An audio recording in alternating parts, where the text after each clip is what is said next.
Yo, can you hear me? Can you hear me?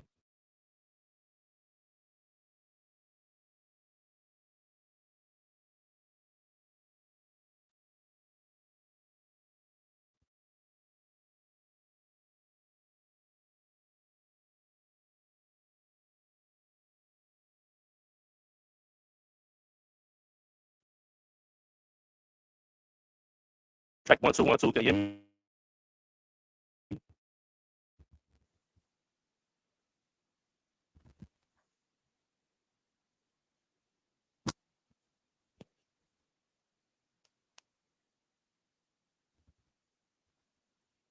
Check 1 2. Can you hear me? Yeah, it's a little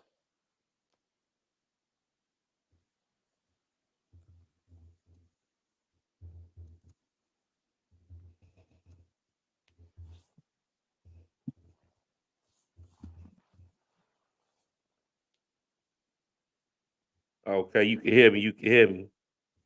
Mika, you there? Yeah, I'm here. It's just low. It's low. You sound low.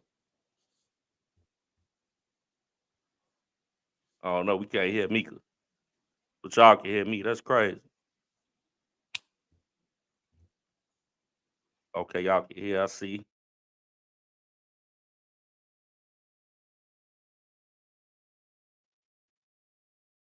I don't know why. It ain't no sound.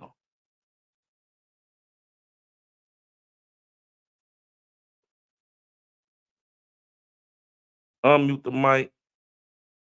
I'm gonna try to share the screen again. Sorry for the technical difficulties, y'all. We about to get it in. I just want to see if my sound is good. It's a new one on me. Maybe I got too many I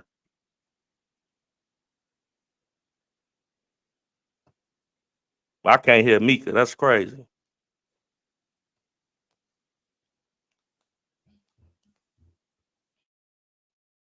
Let me see.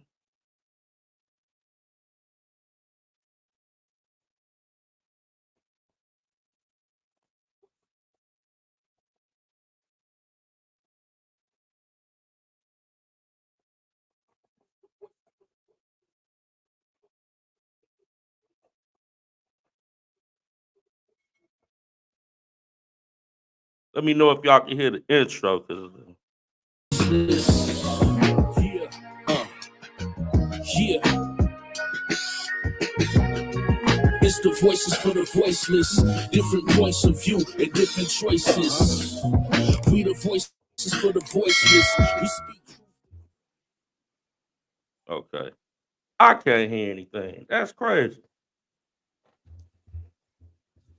All right, let me try something else. Give me 1 second. Okay. All right, let's try that. Mika, you there? Yeah, I'm here. Okay, now I hear you. Now I hear you. My bag. I had some technical difficulties going on, but I think my headphones wasn't always plugged in. But thanks for being with me. You know, we just still get used to everything. So it's a rough start to the show. But hey, peace and blessings to everybody that's in the chat. I see I am her, the Kingpin and Crush Show. What's going on? Bro in the building. We got Queen Nisimo in the building. Yes, indeed. Yes, indeed. So we got some topics to talk about today. You know what I'm saying? How you feeling today though, sis? Oh, I'm good, bro. I'm good. What about you? Oh yeah, yeah, I'm good. I'm good. I'm feeling good. Feeling better now that everybody can hear me and I can hear everybody. I can hear you. I see. Oh, I got my sis Ishmael in the building. What's going on, sis? Peace and blessings, everybody. Um, but yeah, we got a lot going on in the world today. So we definitely gonna be chopping it up real heavy. We got the strike at the port. You know what I'm saying? We got Iran sends missiles at Israel.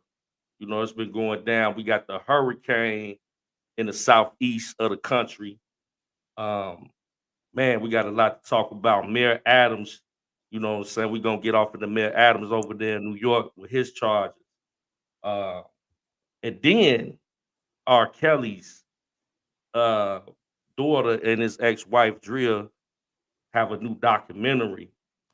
So we also had the VP presidential vice presidential debate between Tim Walz and JD Vance. So we gonna I guess we could kick it off with the strike at the port. You know what I'm saying? So before we do that, I want to see if we can pull up a live from my man's right, and Bro, then I'm we gonna can do some mute for just a commentary once. second. I'm gonna mute for just a second because I gotta get my my Bluetooth real quick. But go ahead and play the video. Okay, for sure, sir. I'm gonna get to the Okay. video right now, and we can go ahead and get that together right quick. But before I do that, man, how y'all doing, man? It's Thursday. You know what I'm saying? One more day to Friday. I'm definitely elated to see you all as we get this video. And shout out to the content creator Anton. You know what I'm saying? Daniel's just the Millionaire Morning Show. So let's get into it. Trump's response to the whole situation. Make sure y'all hit a like for the algorithm. Let's see what's happening. All right, there. Mr. Scott, here's right here. And then we will have Franklin right here, but he's over there. And then the boss obviously right here. And then Mr. Harper right here. We need to give him a little bit of some there. Here.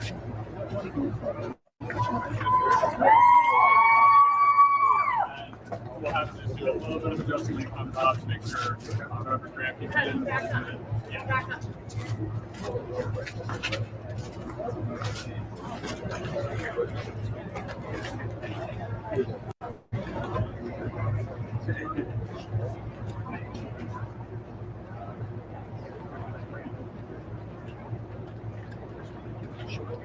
Yeah, my bad. This Trump pulls up to the hurricane damage. Looking real presidential right now.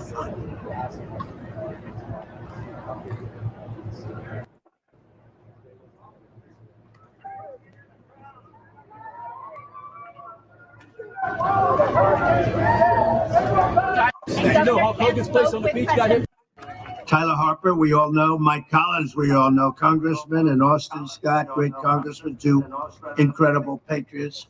Kelly Loeffler, former U.S. Senator, highly respected person. Everybody loves her. Ross Goodman, state senator. John Corbett, state representative. Paige Dukes, we know. Patrick, a short period. So I want to thank everybody.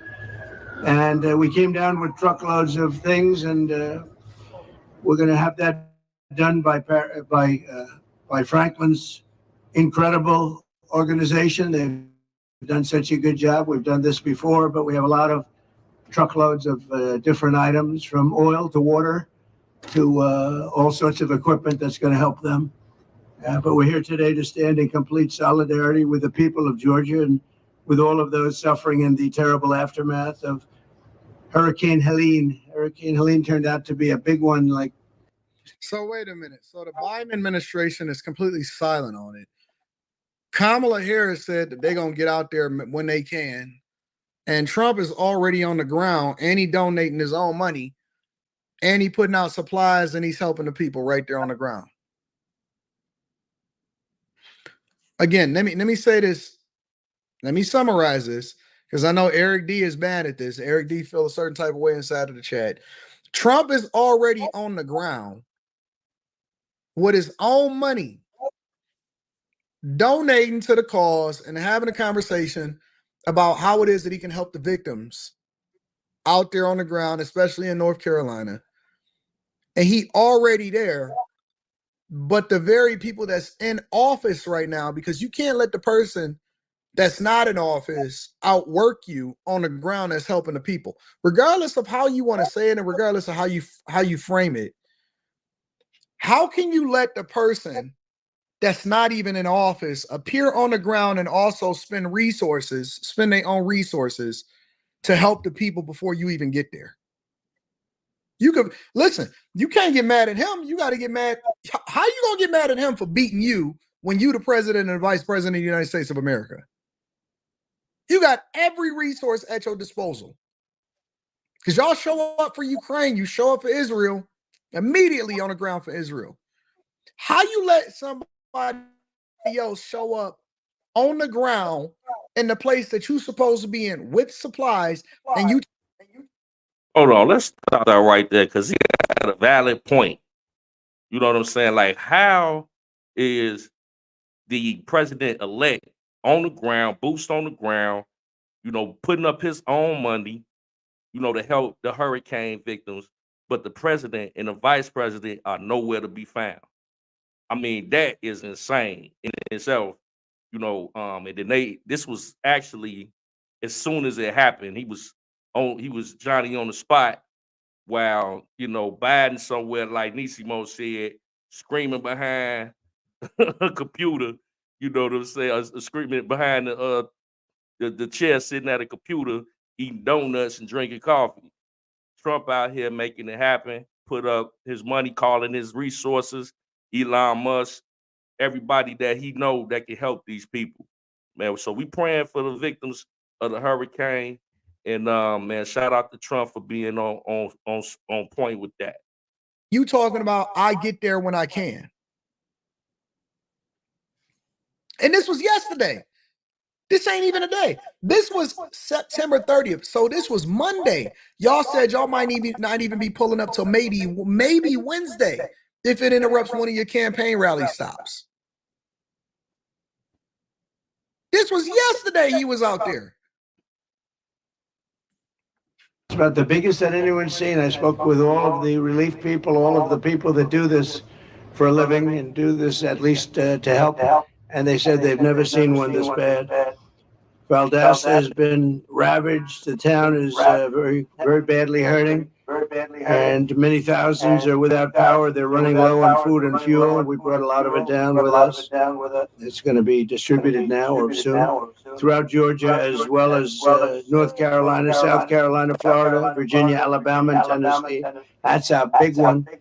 And the devastation wrought by this storm is incredible. It's so extensive. Nobody thought this would be happening, especially now it's so late in the season for the hurricanes. Homes, hospitals, highways, and cars have been plunged underwater. Entire neighborhoods have been turned into lakes. Nobody's seen anything like it. And every family that's been displaced here in Georgia and North Carolina, which has really been hit. We were going there also, and they don't have communication. They don't have anything right now. We're trying to. I just spoke to Elon. I'm getting him. We want to get Starlink hooked up because they have no communication whatsoever. And Elon will always come through. We know that. And so Nice to have friends in high places. Nice. Hey, sis, you got something to say to that? Because you got the president that's sitting somewhere chilling, Trump out here making his rounds, you know, got Elon Musk on board, and they out here making it happen for people. You know what I'm saying? And I just think that that's being in itself shows who is a true leader at this time, you know what I'm saying, for the American people. Oh, we got an echo? How about now? Let me see if I can eliminate the echo. Let me know if you still hear the echo. But yeah, sis, what you got to say? He was actually talking about my hometown in Valdosta. That's where my property is, and my house got literally destroyed. Like the guy that's renting my house, like he has no service, you know, and it's really sad. But again, like this administration is just showing like who they really are. Like they don't care about the American people. I told you before, I honestly don't feel like Joe Biden, neither Kamala is running things. It's almost like right now what we're seeing, because these people like they control the weather, they control everything. And I told you earlier today that I feel as though I don't know if they don't what's going on, if they don't sold this country off, what's really going on, but I do feel like they're not running anything. And whoever it is, they are really they got it in for a miracle. I just say that because there's no way under the sun that you have a hurt the extent of damage that this hurricane has, done. And they're offering $750, and now they're saying that FEMA, they won't have any funds, past. I mean, they're not really going to be prepared and have the funding for the next hurricane. And so it's really sad because you got people pouring in here from other countries, and they're getting all the benefits, and you have no resources, no funding for those that has worked, because some insurance companies, I'm sure, are not going to cover a lot of these damages. So then FEMA is like their second, source. And so if they're saying that they don't have the funding, that's sad. And then I saw a video earlier, I meant to send you, where did you see what Joe Biden was saying, that he's looking for the American people to help fund? I missed that one. Yeah. Wow. Yeah. Then Yeah. on top of that, let me know if my echo good. If you hear one, okay, I think I might have fixed that. But also, I seen Kamala. She was sitting up there saying that she was gonna give this the survivors of this natural disaster, this hurricane, $750. What is that? So you got Joe Biden on one end talking about he looking for the American people to help, this disaster, and then on the other end, you got Kamala talking about what? I mean, $750. I mean, and then Yeah. at the same time, simultaneously, we're sending all this money overseas to Ukraine, and then on top of that, we're giving all this money to the illegal immigrants, but you don't have no money, no resources for the American people that are going through a crisis right now. Yet you got Trump. Trump has donated 25 million. I think it was like a couple days ago, within a few hours, he did a GoFundMe. He set up a GoFundMe, and they had like over $1 million within a few hours. He did. And the fact that this man is going out, you know what I'm saying? He's doing what the president should be doing. Like, it just speaks volume as to the leader, like his leadership. He don't have to do that, do the things that he's doing, but he really care about the American people. But again, I told you how I feel about this whole thing. Like, I don't think Biden or Kamala, neither one is running nothing. Right. I just don't. I gotta agree with you. I believe that they are paid puppets, and they just do. Hmm. They've been given their marching orders, and they just got to do what is being told to them, because whoever's running this nation, like you said to me earlier in our conversation, they really got to hate the American people. Hmm. But I'm gonna get back Yep. to play a little bit more of this video. What, you got something to add to that? Oh no, bro, go ahead.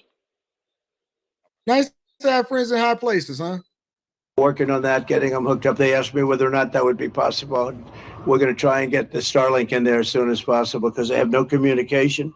And throughout the region, our hearts are with you, and we are going to be with you as long as you need it. It's called an hour of need. You're in our prayers. So he able to pull strings and make sure that he get things taken care of, and he not even the president of the United States of America, and he pulling up in order to make sure that the American people is taken care of.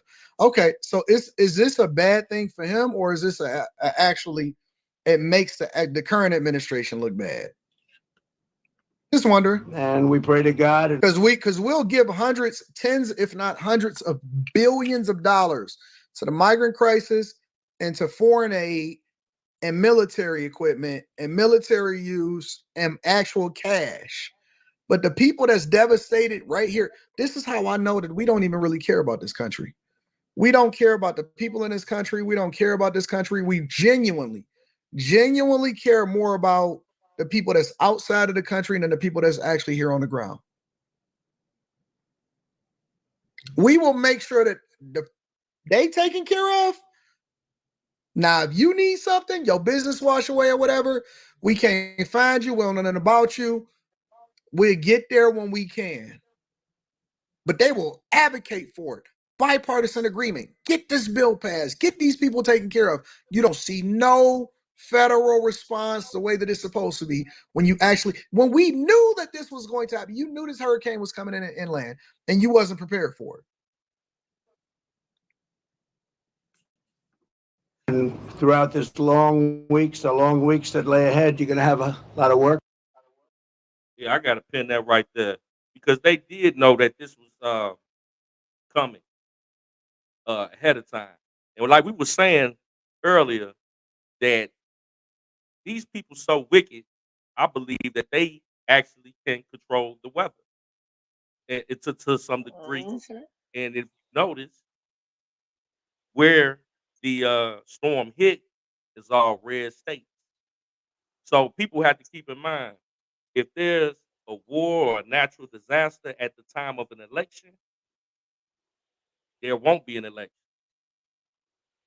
Something to think about, you know. But this is crazy, man. So shout out to Trump. Work, but the end result is it's going to be good. We just wish so many people weren't so badly hurt, and in many cases, sadly, no longer with us. We love you. Inside of the presidential office no more. Prayer? Nope, we don't do that. Putting your head down? Wait a minute. The leader saying put your head down? Thank you very much. As you know, our country is in the final weeks of a hard-fought national election. But in a time like this, when a crisis hits, when our fellow citizens cry out in need, none of that matters. We're not talking about politics now. We have to all get together and get this solved. We need a lot of help. They have to have a lot of help down here. We look out for one another. We pull together. We pitch in. We persevere, and we pull it through. That is really the American spirit. That's what made. Man, spoken like a true leader. Spoken like a true leader. I'm gonna stop that right there. I think we got the gist of that. Man, that is, crazy to say the least. That the president and the vice president are not anywhere seen or shown themselves until much later. I think Kamala came out there maybe 2 to 4 days later and offered $750. What is $750 gonna do for people that are going through a natural disaster like that? So our prayers are definitely with those individuals that are on the ground, that are helping to fight to bring these people some relief. And I think you were telling me something about that earlier, that you had the police on the ground zero, that were trying to stop citizens. I know we were speaking to Iam Her. Shout out to Iam Her, was telling me that they actually turned people away from actually helping people. The gentleman, it's a video that Iam Her she sent in. It was a gentleman that had a helicopter, and him and his son was going to help. And in the midst of them going to help, it was a older gentleman and an older lady. I think he was able to help rescue the lady, but he let his son stay with the older gentleman. And so, as I guess he was coming back, they stopped him, and they basically told him that he basically needed to let them handle it, and that they didn't need his help.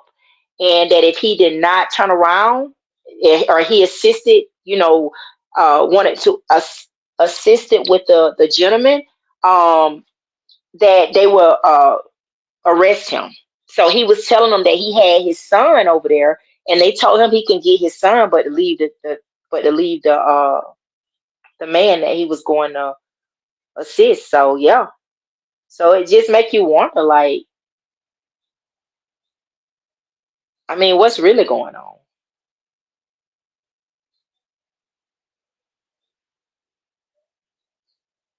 What's really going on? That's insane that officer will actually try to stop another citizen from saving another citizen's life by threatening them with jail. Like what like you said, it's just like what's going on? What's the motive behind that? I told you, I don't believe this is not this amendment. I'm telling you, bro. I told you, I don't know. It's a lot of hands in the pots with of people that is running this show. It is. I just honestly don't. Kamala ain't calling no shots. Biden is not calling no shots. Like, this is way deeper than the president, in my opinion. There's no way that what we're seeing now. I mean, we see Joe Biden's cognitive decline, and you think that this man is calling? He hasn't been calling these shots. Like you said, they're puppets. And I think this whole national disaster, I think that it I think that a lot of this stuff was planned. That's just my opinion. They control the weather, they control everything.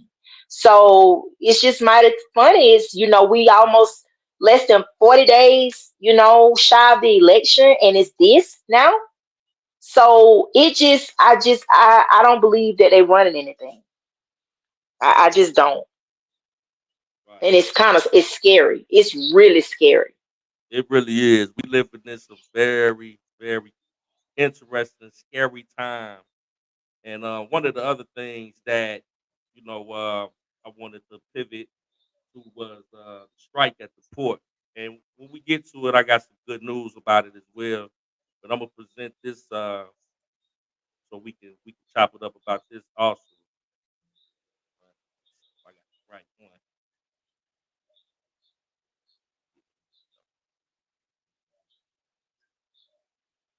Now this is about the strike that is going on at the port right now. Uh, and I'm gonna let the brother say what he got to say, and I got another video after this. We know that we're in a fight.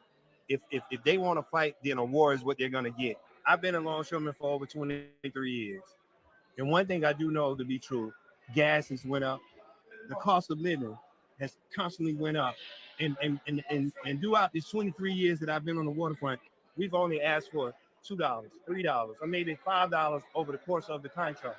We've done our part, and we're asking, hey, you do your part, because during the pandemic we never stopped working. Imagine that a hospital is looking for a type of blood to be shipped to it, and it's on the ship that I'm working on, but it's pouring down raining, lightning.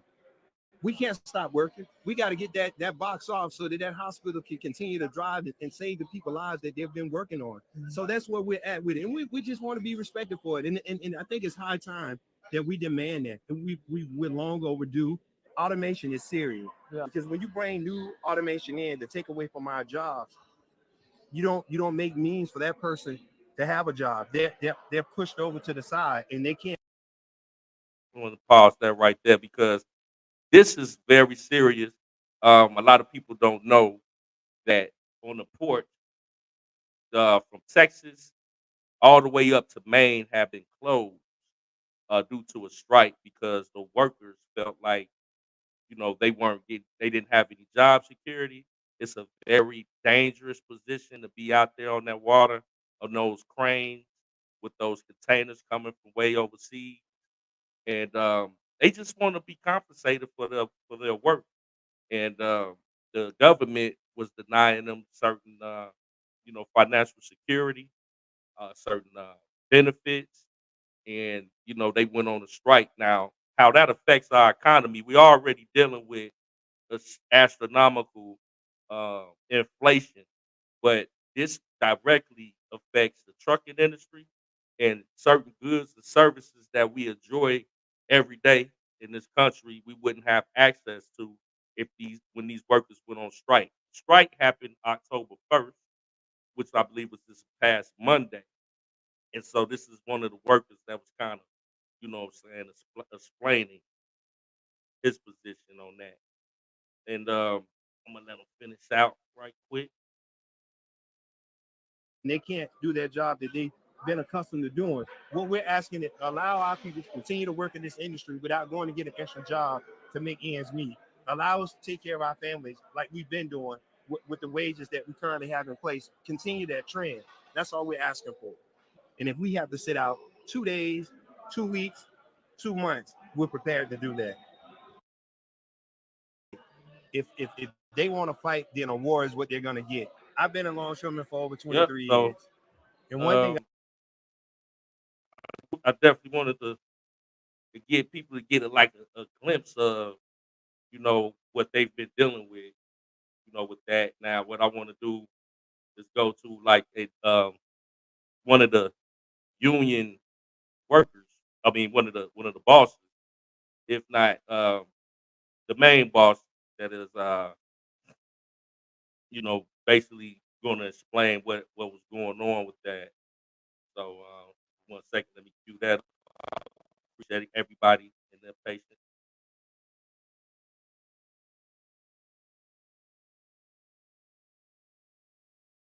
Yeah, man, this is crazy out here. People putting their life on the line. They want to undercut them.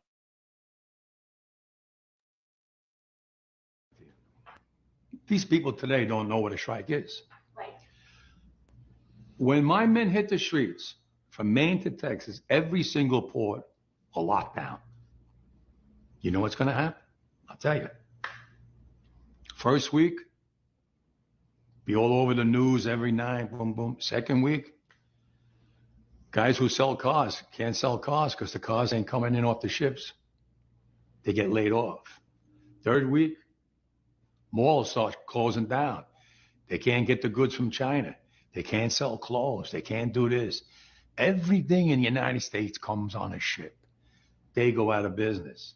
Construction workers get laid off because the materials aren't coming in. The steel's not coming in. The lumber's not coming in. They lose their job.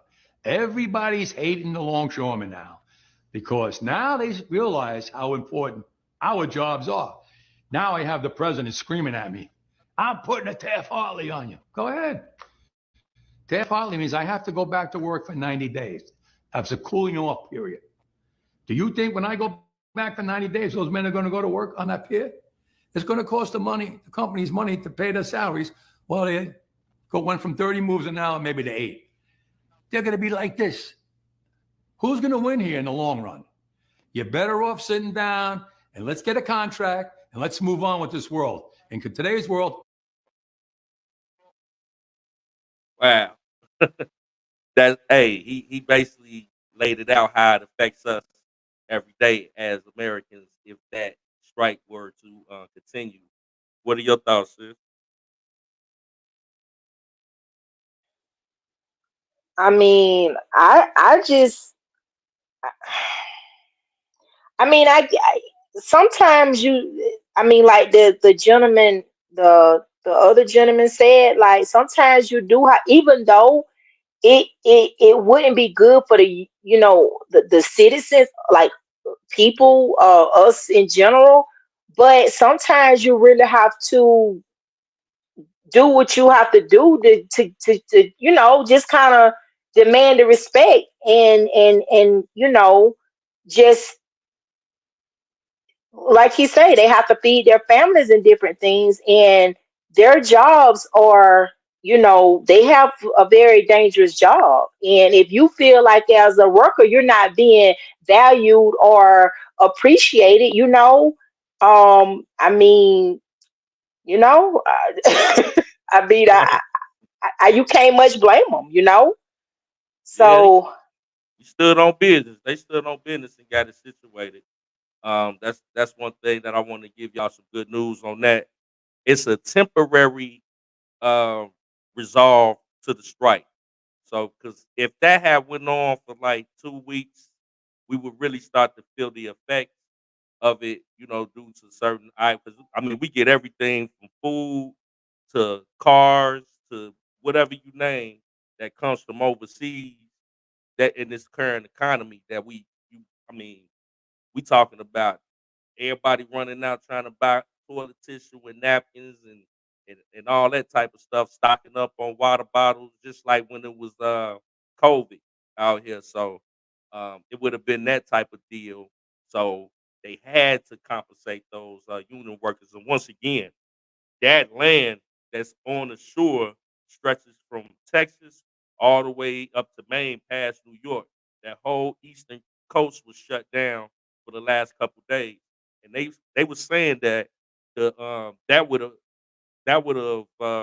costed the American people $5 billion a day, and then it takes at least 5 days for the crane operators and the truck drivers to catch back up.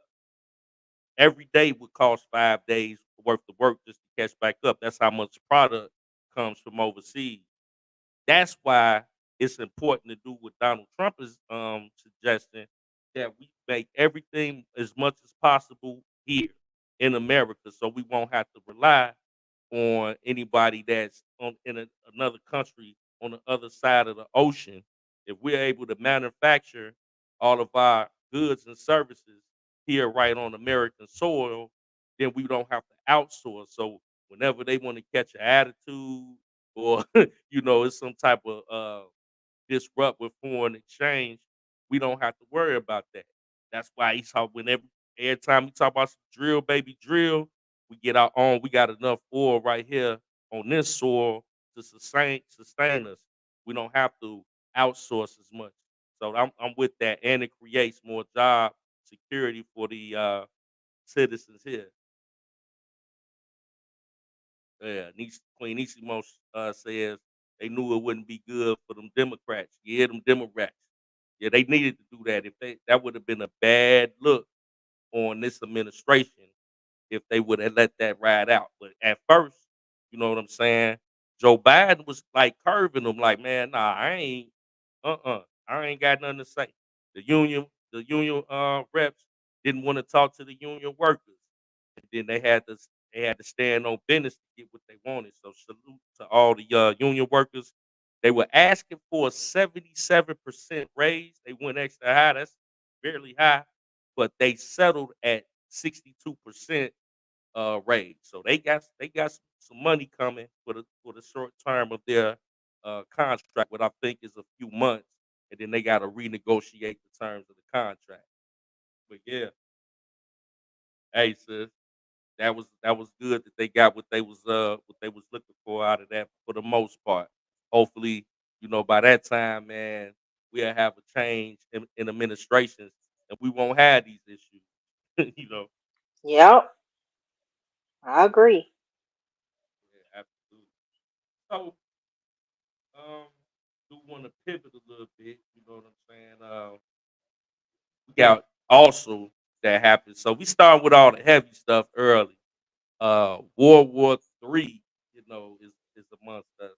You know, Iran sends missiles at Israel, and that was actually on Monday. So that was something that was very, very scary to say the least, because you know with Iran there was an issue that they said that they were threatening to do some harm to President Trump or whatever if he became president, issuing all type of miscellaneous threats at Trump, which me and you were talking about it though, Mika. Like it don't even sound right. Like they don't. That sound Mm-mm. like something that's they trying to pin off on Iran, but it sounds like something that's really coming from our government right here. Mhm. Yeah, Mhm. Yep. that don't even sound right because I Cause mean, they feel like they can just feed us anything, through. the media, and people don't even realize the media, they're just an entertainment company. They're not they're not they entertain, you know, and their entertainment is not accurate, and they've been doing it for so long now. And so, you know, they know a lot of people don't fact check. We just go by what they say. And like I say, a lot of the stuff that's going on, and one person that have been calling that out is Vivek Ramaswamy. He said that they've been really attacking him too, because he was calling out 9/11. It's a lot of, you know, different things that he was calling out. And so, but yeah, I told you, I believe now with the media, none of what I hear, and you can't even really believe none of what you see now, because this whole AI thing and how they, whew, we living in some rough times now. That's all I can say. It's really some scary times. Yeah, definitely. So I want to kind of like say the heavier topics, but I want to kind of pivot to the that was kind of a bright spot of the week. We had a very eventful week, to say the least. I want to kind of pivot to the vice president, debate that happened yesterday. You know what I'm saying? And well, not yesterday, but Tuesday.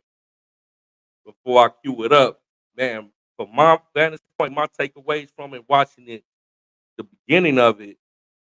First of all, what I noticed, the mediators were a lot more um, fair. I'll say that they still were biased, but they were a little fair. JD Vance versus Tim Wall, and JD Vance, both of them, first of all, were very diplomatic. They both had, a great conversation. It was like one of those situations where, you know, Trump versus Harris, it was a lot of mudslinging.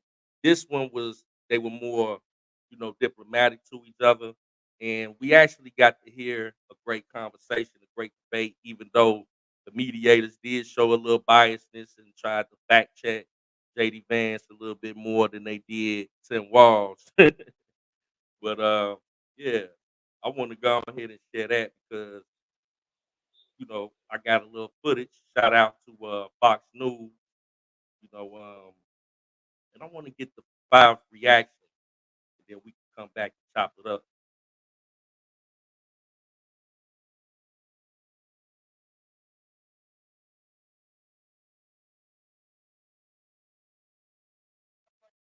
It's 5 o'clock in New York City, and this is the five.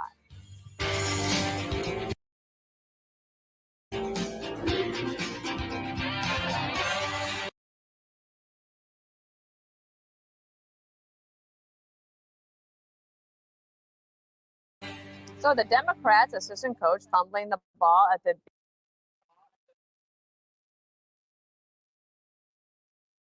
big VP debate, Senator J.D. Vance and Governor Tim Walz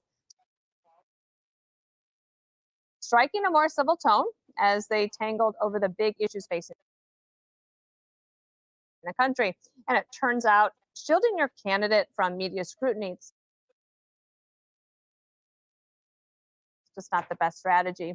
Tim Walz only doing a half dozen interviews before the showdown, and it left him a little bit rusty when compared to the battle-tested Vance. Watch. A nearly 80-year-old Donald Trump talking about crowd sizes is not what we need in this moment. Governor Walz just accused Donald Trump of being an agent of chaos. Donald Trump actually delivered stability in the world, and he did it by establishing effective deterrence. People were afraid of stepping out of line. When we start to see that type of fickleness around holding the coalitions together, Donald Trump's fickle leadership. Donald Trump is fickle. If you blame Donald Trump, who has been the vice president for the last 3 2.5 years? And the answer is your running mate, not mine. I sat in that office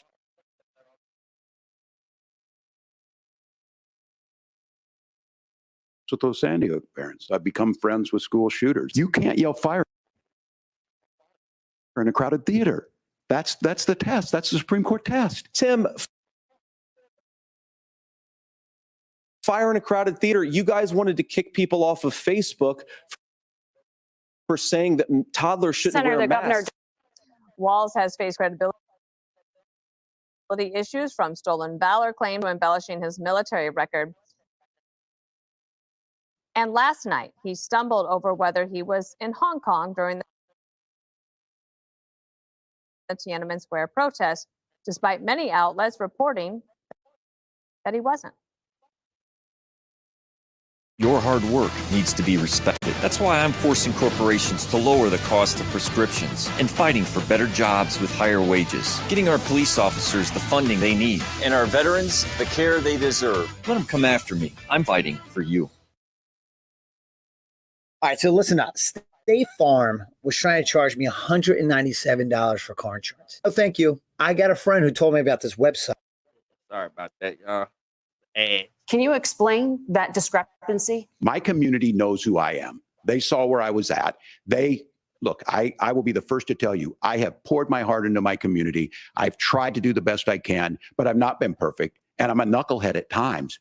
Governor, just to follow up on that, the question was, can you explain the discrepancy? All I said on this is I got there that summer and misspoke on this. So I will just, that's what I've said.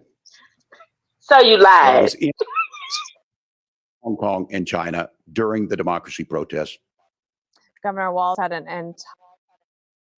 Man, that was funny to me. That was funny to me. He sat up there and tried to explain away, you know what I'm saying, him lying. He still didn't answer the question. Still ain't answered the question. That guy is funny as hell. He is. Yeah, so the situation was he was basically in the Army Reserve, and he was saying that he was deployed into the war when he never left Nebraska. the war. He never left Nebraska. When they asked him about it, he sat up there and just tried to do a lot of explaining. And it didn't work out well for him. Man, that was so funny to me when he came with that. You know, I could be a knucklehead. No, you just lied to him. You knucklehead. Come on, man. Oh man. Tired that night to was sleep on funny. those comments. His cleanup job wasn't that great. Look, I have my dates wrong. I was in Hong Kong and China in 1989.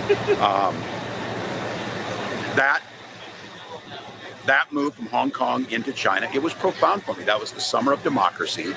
I said it's where I understood how sacred democracy was. All right, Greg Gutfeld, haven't heard from you yet, and looking forward to it. He was unprepared, but why is that his fault? Democrats don't have to be prepared. They're usually operating under the assumption that it's going to be an easier ride for them than if you were a Republican. And he's like, what's up? What's with all this stuff? The media tried to lower expectations for Walz, and they were right to do that now that we see how he did. But they overplayed Vance's unlikability. So you were expecting something that wasn't charming, smart, or steady. So the media actually helped Vance by amplifying his unlikability. The first time you saw Vance was last night after a steady diet of media caricatures. What a shock it must have been. Right, he's not weird. He's not mean. I mean, this guy came out and just shows you how the media lies to you. The media portrays those outside their bubble falsely. And then when you finally see reality, then your eyes are open to the things they say. Vance also did something good. He knew this wasn't a political talk show where you try to score points by making statements loudly that will end up being retweeted. He wasn't going for the dopamine. He was going for the depth. And that was his mission. And his mission showed a contrast between steady and unsteady. He showed that a silencer is just as deadly as a shotgun.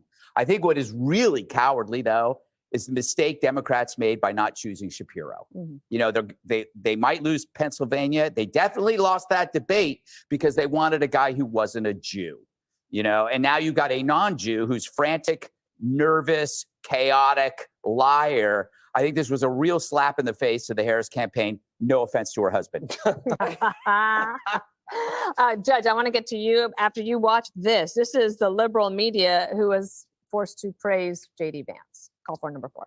Walz did seem unsteady. And frankly, what I saw in Walz is somebody who has not faced questions on a national stage since he became the Democratic nominee. In contrast, J.D. Vance was very smooth. I was getting texts from Democrats, panicked, quite frankly, who were saying, wow, he's really moderating himself on a lot of these issues. He's the most likable he has ever been.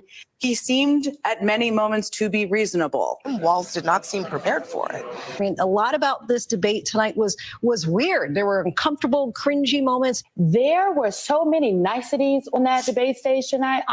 I'm just kind of like, well, if you agree so much with J.D. Vance, why should they vote for you? So there was a lot of agreeing going on from Tim Walz. I agree, but you know, J.D. Vance handled it very well. He agreed where it was necessary to agree, but he still stuck to his guns.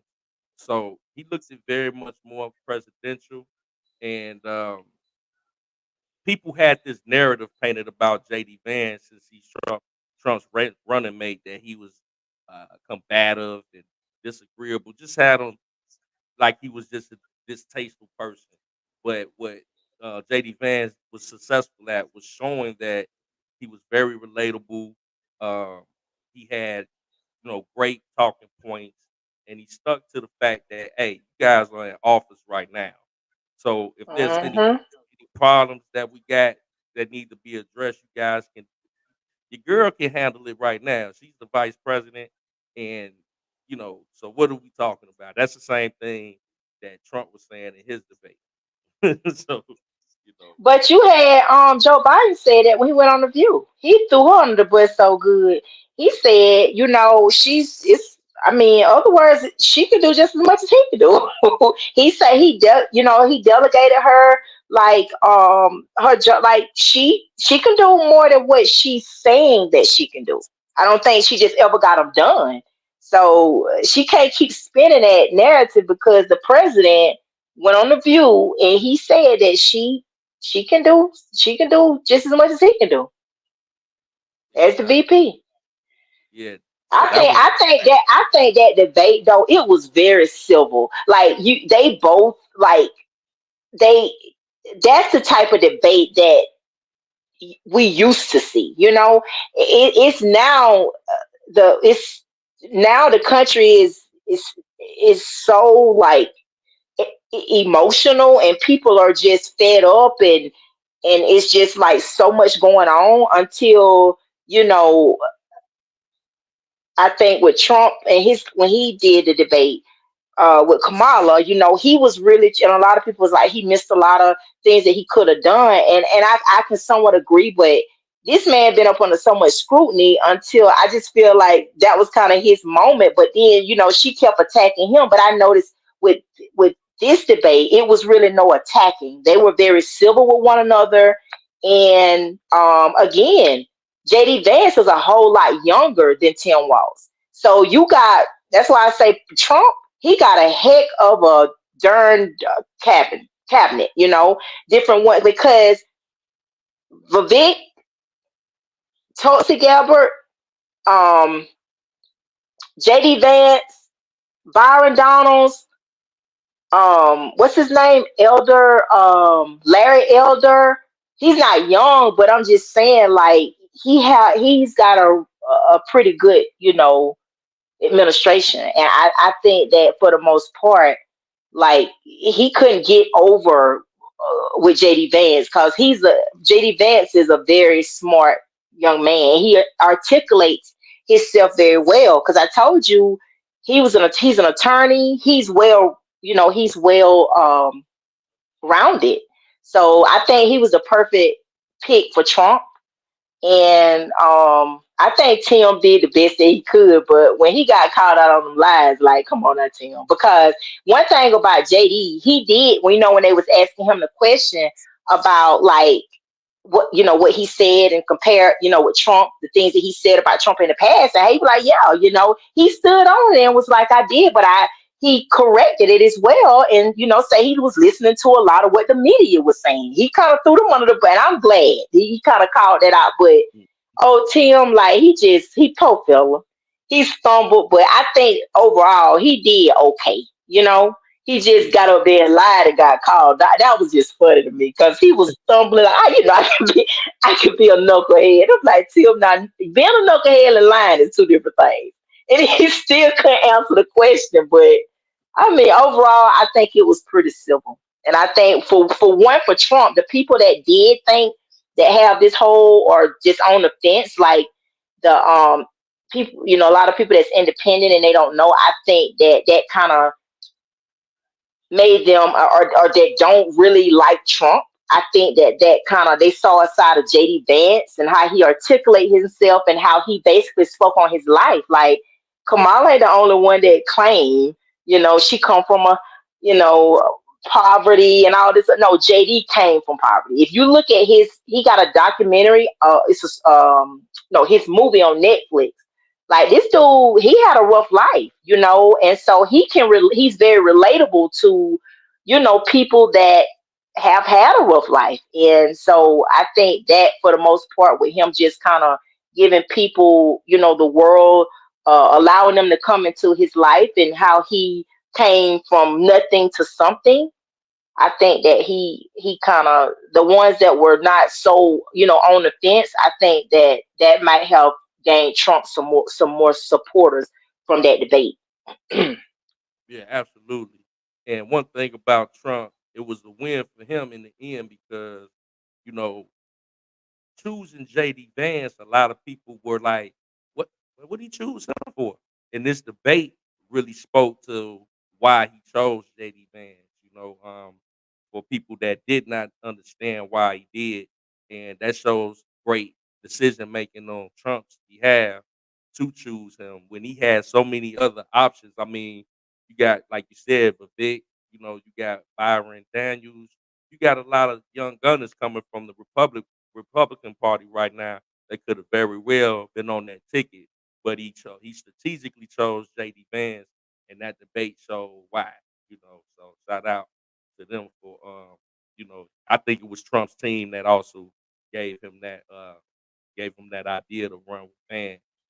So yeah, man, this was interesting. I'm gonna finish up because one of the panelists, man, they went in. It's funny as hell. Hold on, let me see if I can get this.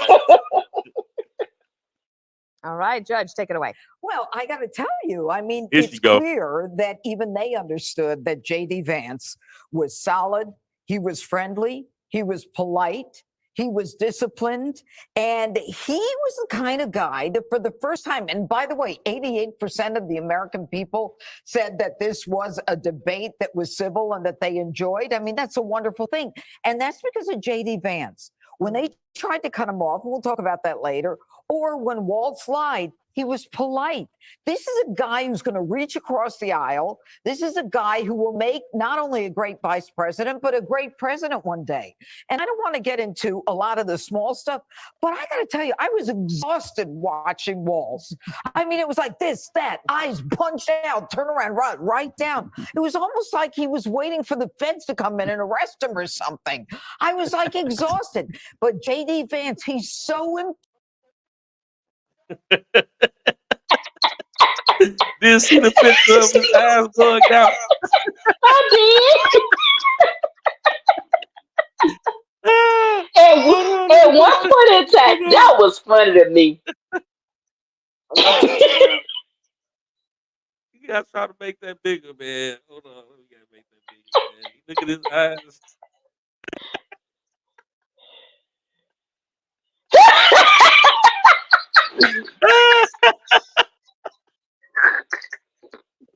Oh, snap. Hey, that's hey, at this moment he done effed up. He knew he had them messed up. He knew it. I heard somebody call him. They say he the father on Soul Plane. He do look like that dude on Soul Plane. And it looked like the Man. feds coming. He looked like the feds coming to get him at any moment. That was funny. But Man, he kept, if you notice, he kept turning around, just like he would shift his body towards JD Vance a lot when he was speaking, as if he was like, "Man, I want to vote for you, bro." Like,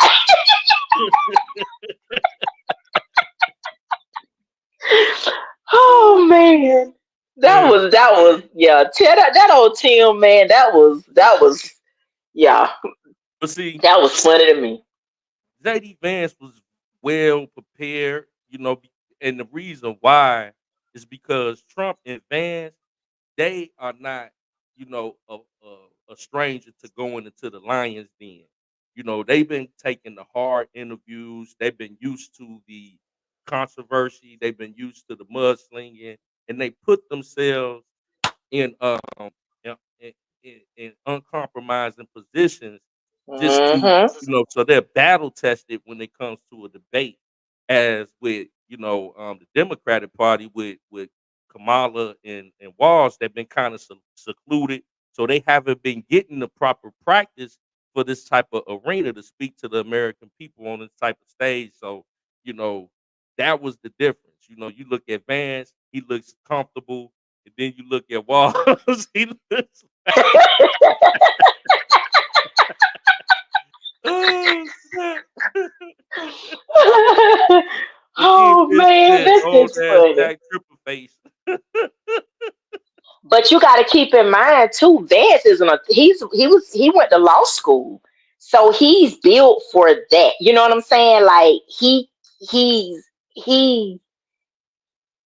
I think that he pretty much has that stage presence, because of him being an attorney and being in courtrooms, and he can, his comeback. When you're an attorney, you gotta, be a critical thinker, and you. So I think that was a plus too, for when Trump and his, I'm sure different ones decided to pick him as the VP, and he's young, you know, young. Yeah, he's the bright future for for the Republican Party and the country. Hmm. The next generation of leadership, they say, is Kamala Harris, but I would give it to JD Vance after watching this debate. Hmm. Impressed me. And I think he impressed everybody. This is a guy who's going to try to solve problems. He didn't fight. He didn't play dirty. I just want to say one more thing about Walz. Being a knucklehead doesn't excuse you from being a serial liar. And I was saying, Harold, that Eddie Haskell from Leave It to Beaver was a knucklehead, right?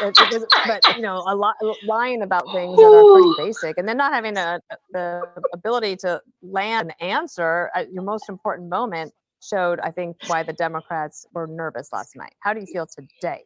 So good to be back with everybody. I think the analysis that's been around the table, I think it was a very civil debate, and I think Tim Walz contributed to the civility also. But I think that the round robin we did with some of the other reporters and journalists, who I thought were honest about it. Three of us were on last night, and I said there are 5 things I think you have to do when you are in a debate like this, president or vice president. You got to be likable and optimistic. You got to show strength and capability. You got to be smart. You got to be relatable, and ultimately you got to show that you're presidential. JD Vance, you're right, Judge. He was coming from a little bit of a deficit because of some of the media characterizations, as you said, Greg. And he, you walked away. I didn't agree with him on a lot of things, but I didn't think he was a bad guy. I just think as a guy that I don't agree with on things. But in terms of a person, a father, someone who's decent, and they agreed on childcare, they agreed on guns, they agreed even in some other areas involving foreign policy, but they disagreed on some other things. I thought on the substance, JD was good on immigration and the border. He was good on the economy. He asked serious questions about why isn't the vice president doing this now? And I thought that after they took the first commercial break, Walz was good coming back as he got his stride on abortion.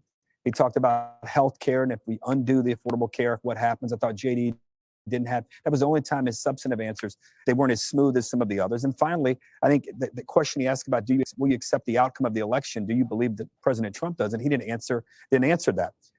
But you gotta, as you look at this thing overall, then you gotta say that he got the better of it. Yeah, I think he pretty much summarized it pretty well right there.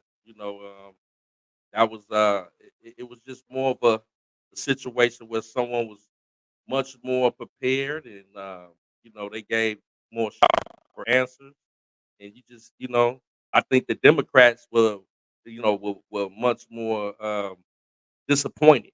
They threw shots at Walls like, man, why would you being so nice? But that's what it's supposed to be. It's supposed to be a civil debate, like you said, sis. And we supposed to really hear where both sides are coming from, and the performance aspect of it, and the policy aspect of it. I would definitely have to give it to Vance. What say you, sis? Yeah, oh yeah, of course. I said from the beginning, and that ain't even just being like, because I'm not biased.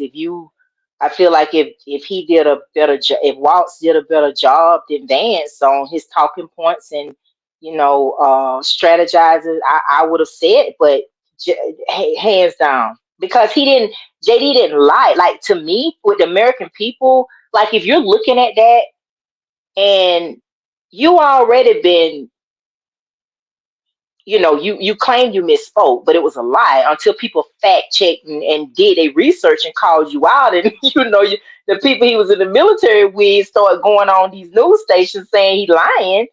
It's like you lied. So at that point, people are like, I don't know. How could we really if you lie about something like that, like, how could we trust you? Like, but and then one thing that I noticed that they say this every time, as if Trump is just this deranged person that just won't leave office. If he, if he lose, he's gonna just, pitch a fit and like, just stop it. Because for one, he just challenged the election, like basically Hillary Clinton in 2016. She was basically saying, and they put out all this rhetoric. Remember, they had all of us thinking the Russians hacked, and that's how he just lying. You know what I'm saying? Had us thinking that these Russians hacked everything and it was stolen, and all this other stuff. But Trump literally questioned, because again, he in Georgia, I think it was by 11,000 votes or whatever. And apparently, he felt that he had won Georgia based on, I guess, the updates that, that he get periodically, as they're waiting. So it was just that, because Trump left the White House peacefully. He wasn't making no scene. I just don't like how they try and spin that as if he just, deranged. And that January, the whole thing with the January the 6th, when Trump had asked for 10,000 I think troops to be there, and Pelosi, I think it was like January the 4th or the 5th, she basically I guess wouldn't approve it, or whatever the case may be. So now, but they ain't really talking about that. They trying to make it seem as though Trump was the one that, this whole January the 6th, and because he lost, and it was just that whole propaganda of lying. And like, of course, JD, what he had, you see how they just the media tried so hard to paint them to be like this, Trump just to be deranged, and he won't leave, and he's gonna pitch a fit, and this, that, and the third, whenever he just challenged an election. That's all he did, Exactly. But yeah, I just don't like that. They say that on the last, when he debated the last debate. They basically, if you don't win the election, this, like, why y'all keep asking him that? It's if, like, I don't know, it just made me wonder, like, why do y'all keep saying it? Right. Yeah, and it's just false narratives that unfortunately a lot of people fall for. I want to just and yeah, like you said, with the January 6th narrative, and all this propaganda that they got people fooled by. It's just crazy that you can really actually pull up the receipts if you do the research and see for yourself that that was not the case. So people to be, um, civil and voice their Mhm. opinion non-violently. You know, but Mhm. yeah, But you know what? You know what? You know what though? Boy, Cat Williams wasn't lying. That Joker, when I and tell he you he wasn't was lying. spot on, like when I tell you it's been so much stuff revealed in 2024, because I'm telling y'all, let me tell you, if it weren't for Trump and he been talking about fake news, fake news, fake news, fake news, Trump really put a lot of us in on the media. Which R. Kelly, like the R. Kelly, like me following, um, the R. Kelly sector and you know, Bill Cosby, like, but Trump, he really woke up a lot of people because again, now people can go back and fact check a lot of things, meaning is the information's out there that just like what Kamala talking about fracking, and they don't, they take certain things, the media, and that they're very biased towards her. But then if you go fact check and look, like dang, Trump did say such and such and such, and you go look, it's like the total opposite. It is like Trump. He really put a lot of people up on just really thinking and researching for yourself and not being spoon like brainwashed by this entertainment company or these entertainment companies, the media.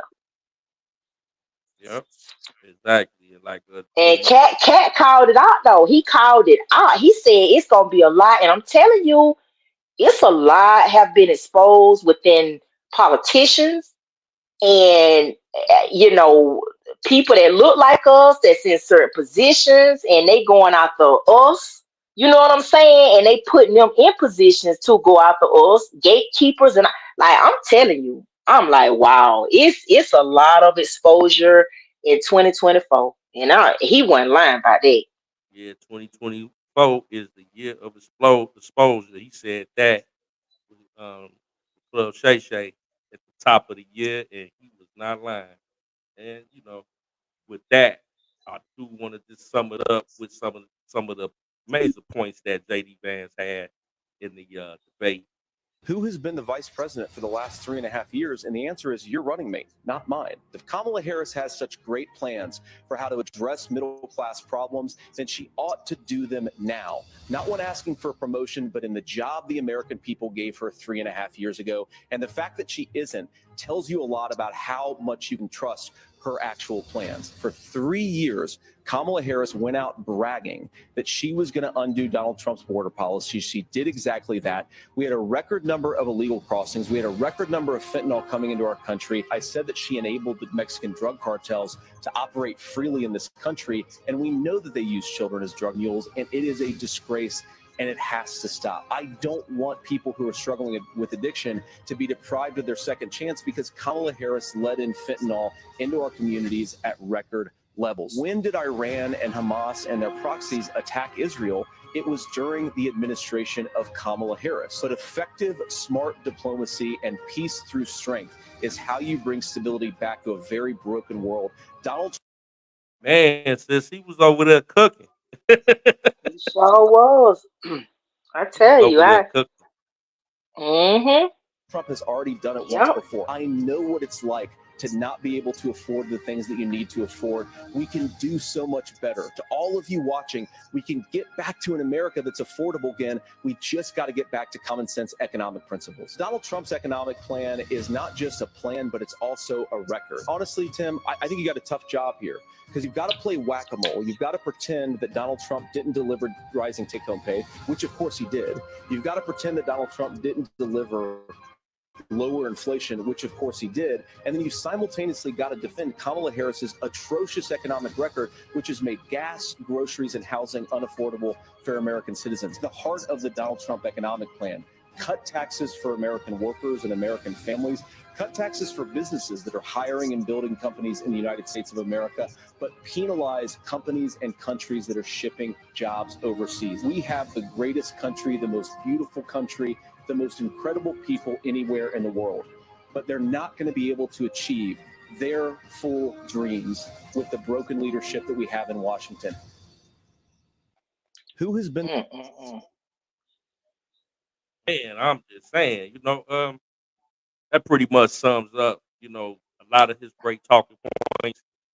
He was very, very prepared, and he delivered very well on his, performance in the debate. It was very impressive, and I think that a lot of people, that's where Trump lacks at. I think that they make a great team because that's where Vance is strong in the area of relatability. Because sometimes Trump can come off a little, a little rough, but JD Vance is smooth. So you need as a president, you need a vice president, a partner with you that complements you, and I think that's Hmm. where JD Vance steps in.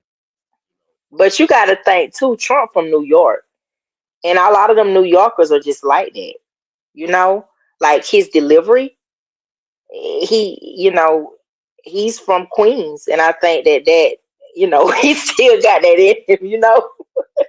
Right? Yeah, he got that. He's still, yeah, That Queens, New York. It's hard to let that go, man. yeah. Hmm. Yeah, so So, that was yep. the debate.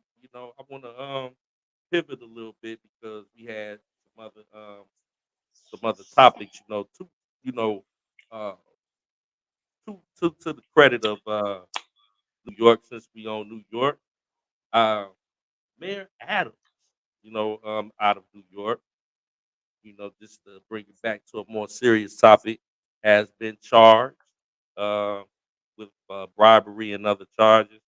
And I had, we was talking about that earlier, and the reason behind them targeting Mayor Adams is for a couple of reasons. I think most notably, he was one of the initial states that signed on to allow the funding for the illegal immigrants to come into New York.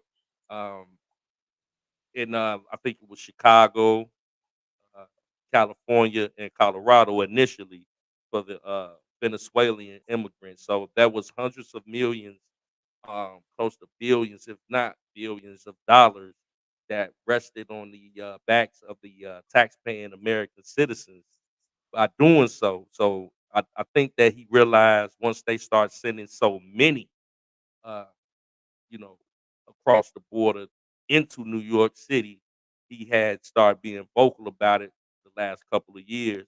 And I don't think that the administration thought that that was cool, to say the least.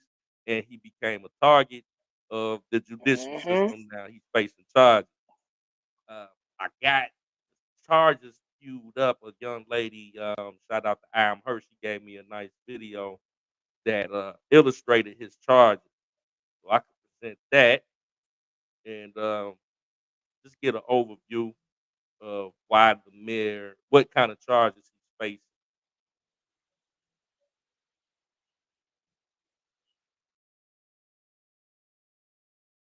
Or a New Yorker, but I read the 57-page indictment of Eric Adams because apparently I have nothing better to do. So if you've been trying to figure out why this sitting mayor has just been indicted, let me break it down for you. So this is the current sitting mayor of New York City, Eric Adams. And before becoming mayor, Eric Adams was the Brooklyn borough president. And even if you're not from New York, you more than likely know that New York has 5 boroughs. And New Yorkers won't let you forget which one they are from. A borough president basically advocates the needs of that borough to the city mayor. So Eric Adams was the Brooklyn borough president from 2014 until 2021. And the indictment says about 1 year after he was elected as Brooklyn borough president, the tea started. A little bit of context before we jump into this. In general, elected officials in the United States are not allowed to accept gifts from citizens of other countries, particularly government officials from other countries. And the reason for that is it's assumed that those foreign officials are gifting these US officials to gain some kind of favor with them. Maybe get that official to provide them some information that they probably shouldn't have, or just generally get them to do things that may be in the best interest of that foreign country and not in the best interest of the United States. And it's also believed that sometimes these foreign officials will begin trying to give these gifts to people who they believe may eventually become in positions of huge power in the US, like president. So if they feel like you could eventually become president, they may start trying to develop that relationship early on in hopes that later on it could pay off in a big way. So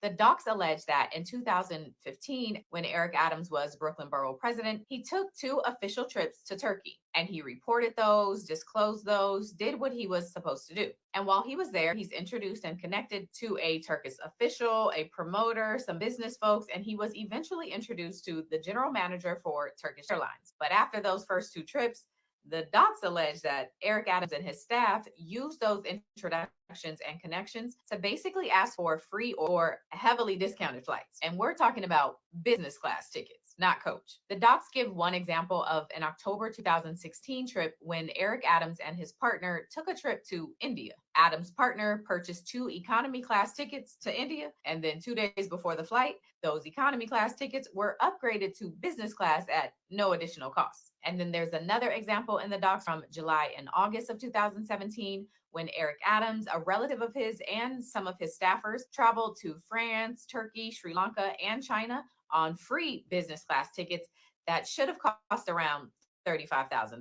The docs even say that Eric Adams enjoyed these travel benefits so much that even when taking a flight from Turkish Airlines would be inconvenient, he still would do it because of the discount. And the docs say that Eric Adams wasn't only getting flight benefits, he was also getting heavily discounted hotel accommodations. Like when he stayed at the St. Regis in Istanbul, that should have cost around $7,000, but he paid $600, allegedly. So in addition to the flight benefits and the hotel benefits, the docs also allege that Eric Adams got campaign donations from these Turkish officials, which again is illegal. This specifically has to do with when Eric Adams announces that he wants to run for mayor. And a little bit of context here is that there's something called straw donations. And it's basically when person A gives money to person B to donate that money to a political campaign.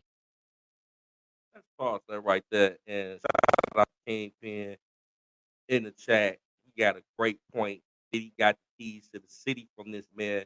And the feds was like, you on some BMF-ish. Yeah.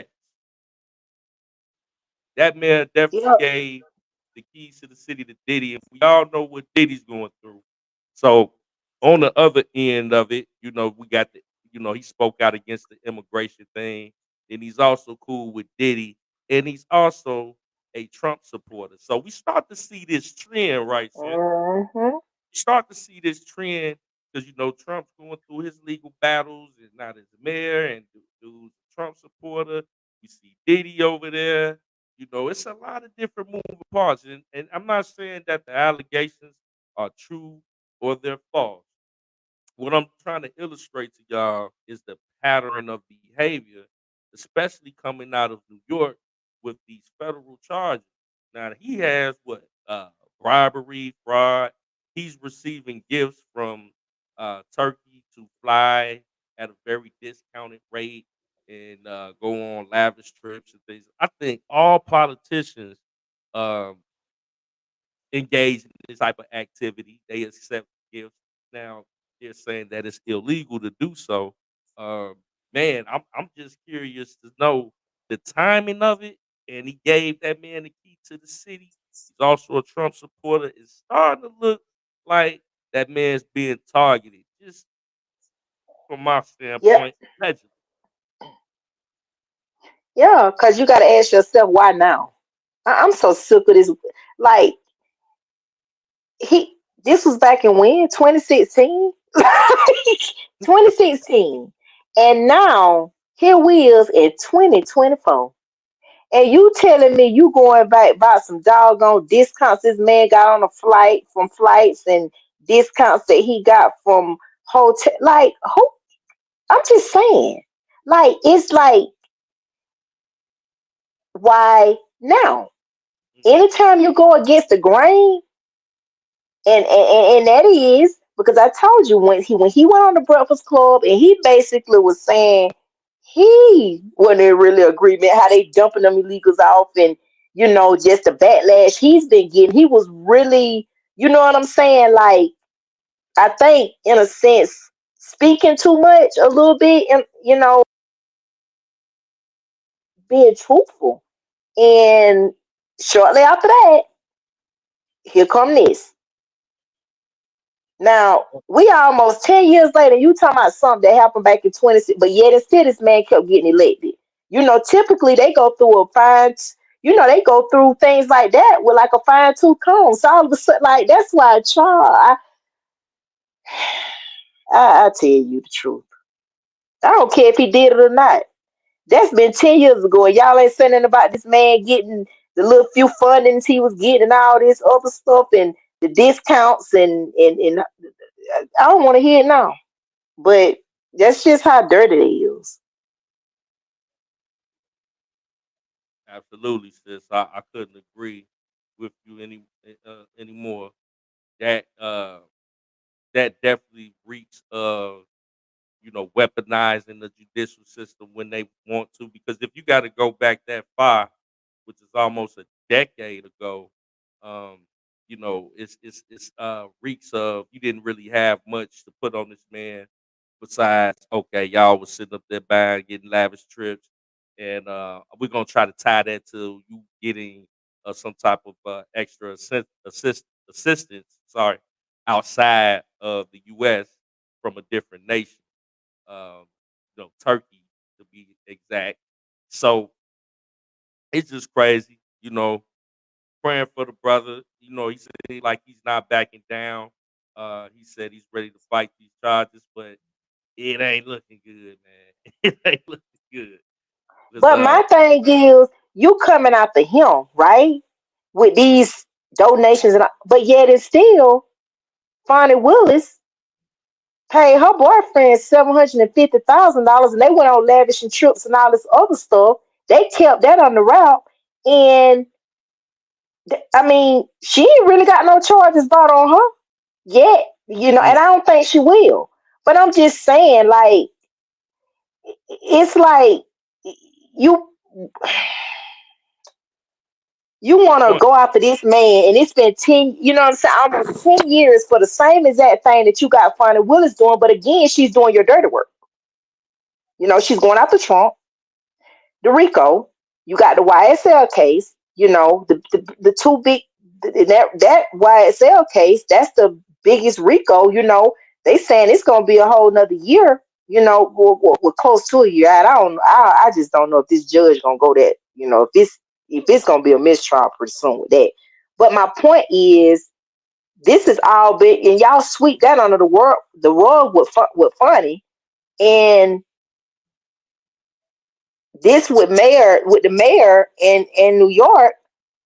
Now all this stuff coming out with Diddy, he speaks out on, he give Diddy the keys to the city. He speaks out on the migrants. You understand? And he's changing his position a little more now. And all of a sudden, so yeah. Exactly. And that's a great point, Queen Nisimo. What about Biden and Ukraine? All the favors that they get. See, they want to nitpick when that's what they do. They want to pick and choose and cherry pick when they want to apply the law, when they want to target somebody. And that's what, I can't co-sign that. You know what I'm saying? Because y'all do it all the time and get favors from different leaders of different nations. But, when this mayor does it, okay, now we gonna lock you down and throw away the key. I don't agree with that, because that's the law breaking the law. Because you doing the same exact thing, but in our face though, you're throwing way more money than a few thousand. You're throwing hundreds of millions to trillions at another nation for something that we not even involved with, wars we're not even involved with. But it's cool for you to do it. It's a problem when I do it. You know what I'm saying? Type of situation. So, what up, Lex? And I'm talking about some trips. So, him getting some discounts. And yet and still, all these politicians do stuff underhanded. All of them do. Like, that's why they get in them positions. They ain't all squeaky clean and by no book. They done did probably some of the most, probably some of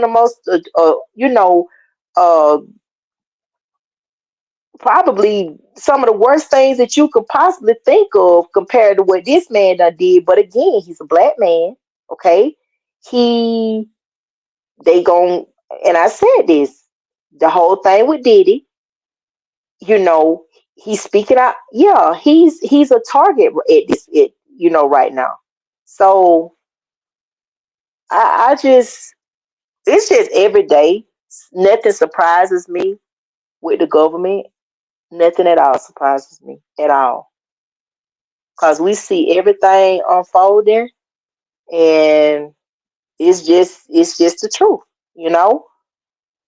It's just the corruption and it's bad. It's bad. And these are the same people that's supposed to be serving and protecting us. The same people that, is supposed to govern us.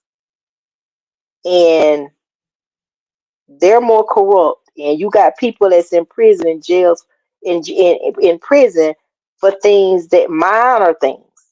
And these people over here are like some darn kingpins. And I'm saying like they doing some of the worst things that you could possibly think of as politicians. And this is who we have over us. It's like that Trick Daddy song. You can have a position, you can have a beamer, but you still a nigga. And any time Mhm. they want to remind you of that, they gonna take that opportunity. you know, Mhm. and that just seems Mhm. like it's one of them situations. But prayers out to the mayor. Mayor Adams, foundational Black American brother. I'm hoping that he come from up under that. I do want to pivot a Mhm. little bit. We got a situation. You know, um, Shout out to the homie, and free R. Kelly. Over here, that's what we yelling. We know the lies that we've seen for 5 years, the propaganda and the false narratives that have been set out there. And as of recently, we see that they're talking about a new documentary about his daughter. And this right here is with his daughter and his ex-wife, Drea. His daughter's name is Joanne. They call her Buku. That's her artist name. Hills and Buku have several records together, several songs together. They very tight.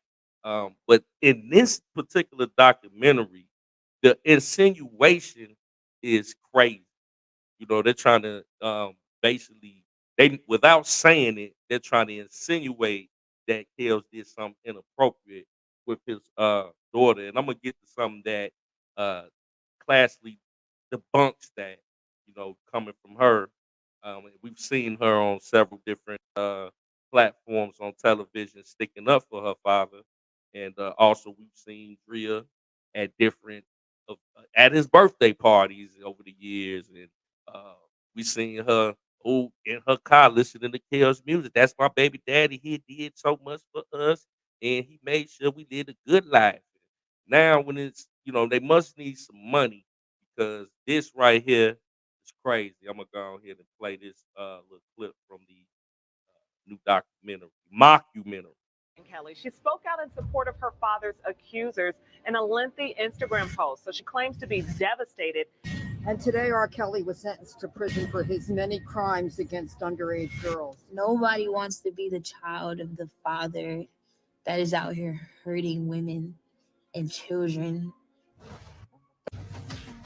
He knows exactly why we can't have the relationship that we would have liked to have with him.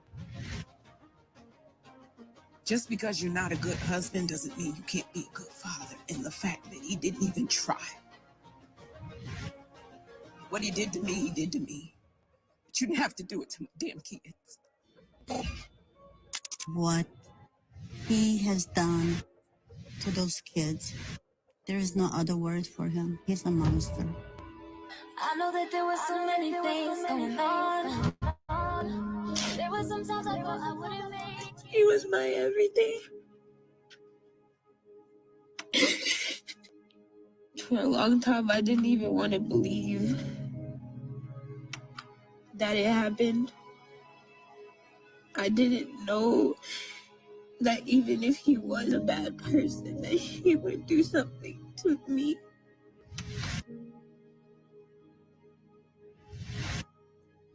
I really feel like that one millisecond completely just changed my whole life.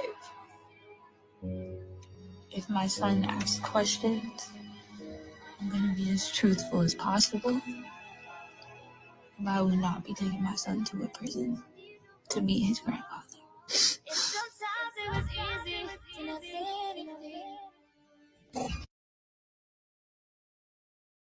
Oh, Kelly. She spoke out all in right. support of So her we got father's that. accusers in a lengthy Instagram post. So she claims to be That. Yeah. Let's just say that we have a situation. My bad. You there, sis? Yeah, I'm here. Okay. So we got another mockumentary going on. But first and foremost, let me say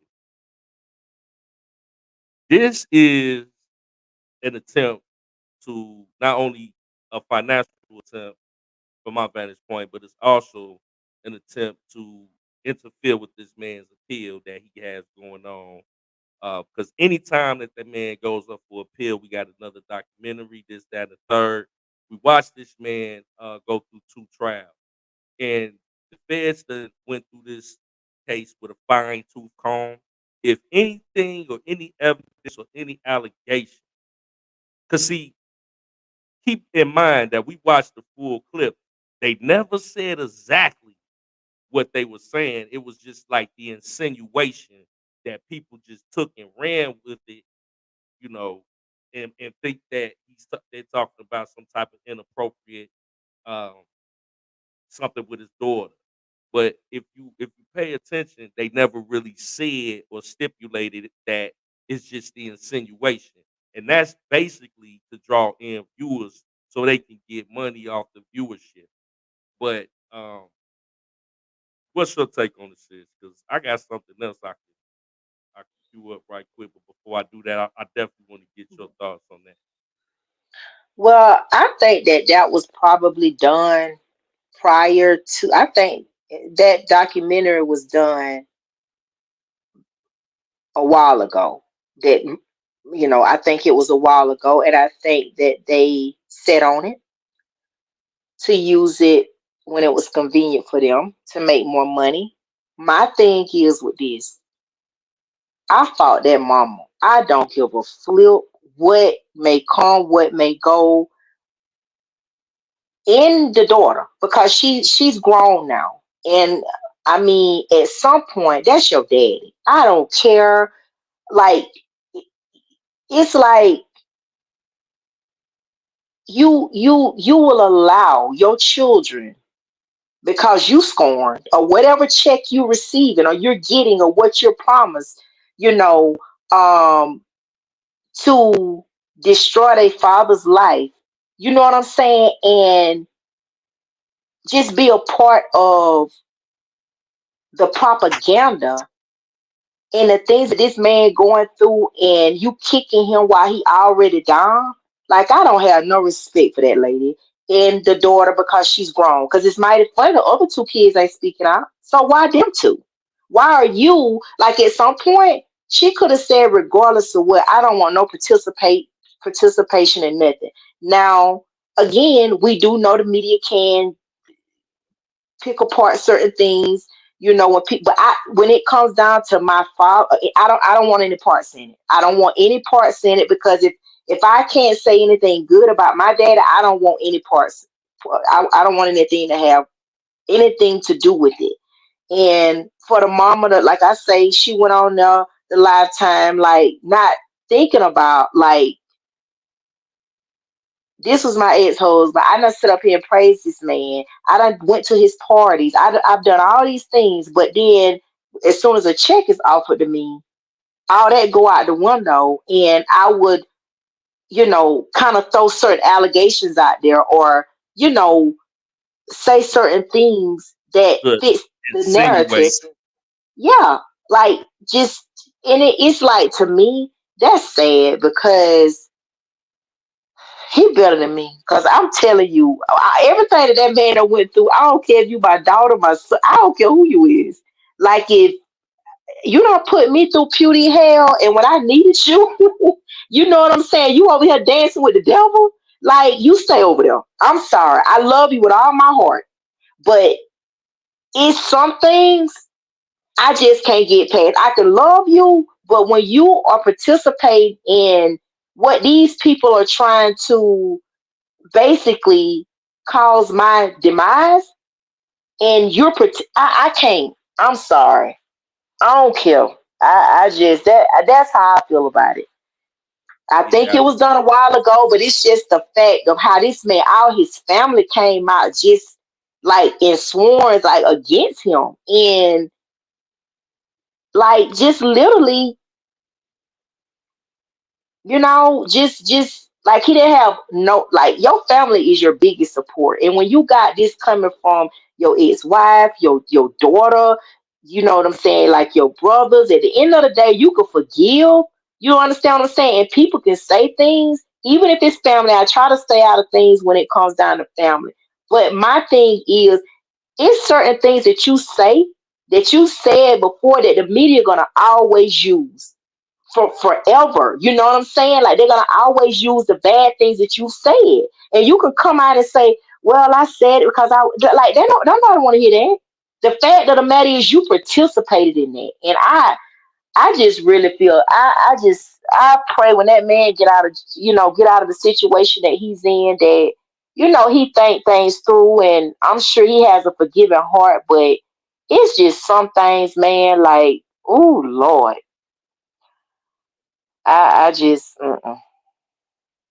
yeah, absolutely. And uh, Nisimo said something that I definitely agree with.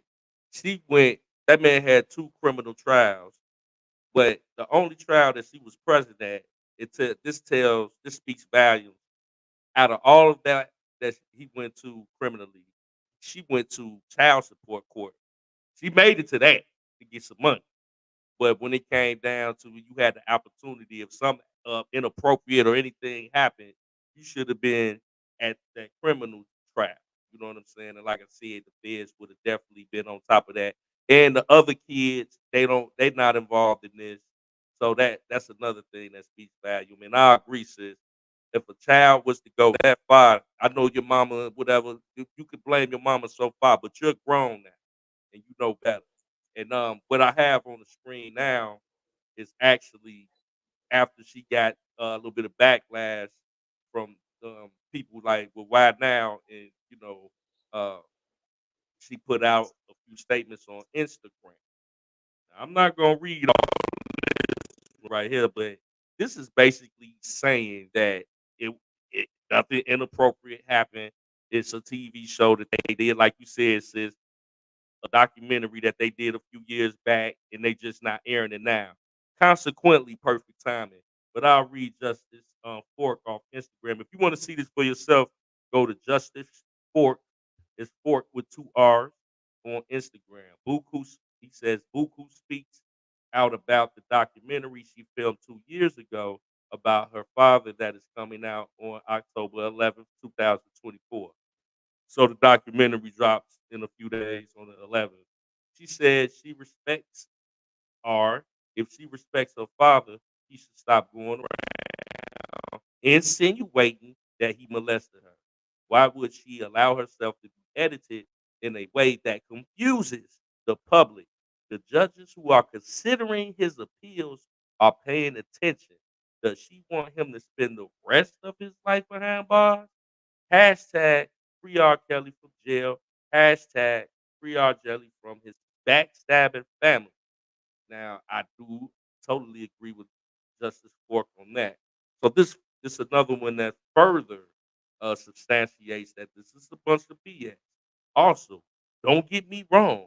I had a very blessed life, but y'all not about to keep playing with me and my family name.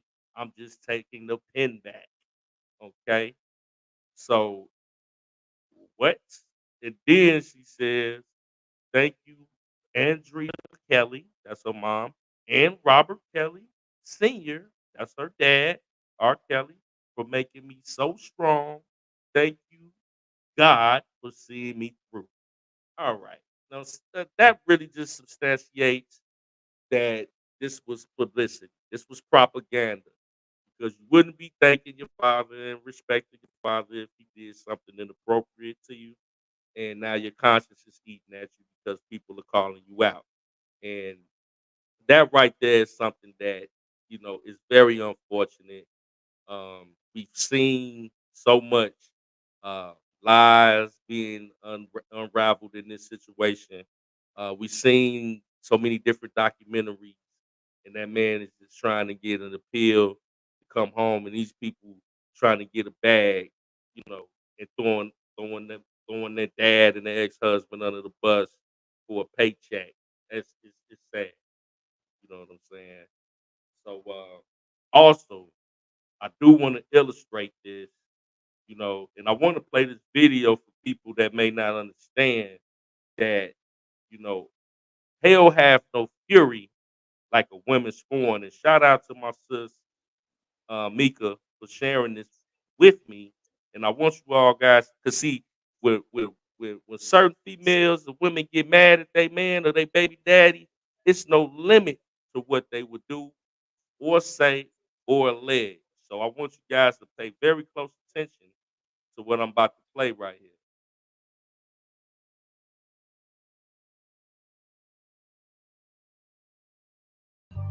We're going to tell the truth. Mr. Monzel, in your lie detector test, you were asked, did you have any sexual contact with any of your 3 daughters? You said no, and lie detector said there was no deception. Yes, thank God. How does that feel for you? And that your daughters know it. Well, I felt they always did know it. You felt they always did know it. Mm-hmm. And didn't speak it because? They didn't know no better. They wasn't told no different. Miss Yvonne took a lie detector test and said, did you make up or exaggerate any stories with the intention to harm Monzel? She responded no, and the answer was deceptive. Then he asked you, did you say something to the effect of, I'm going to make sure you're never happy again?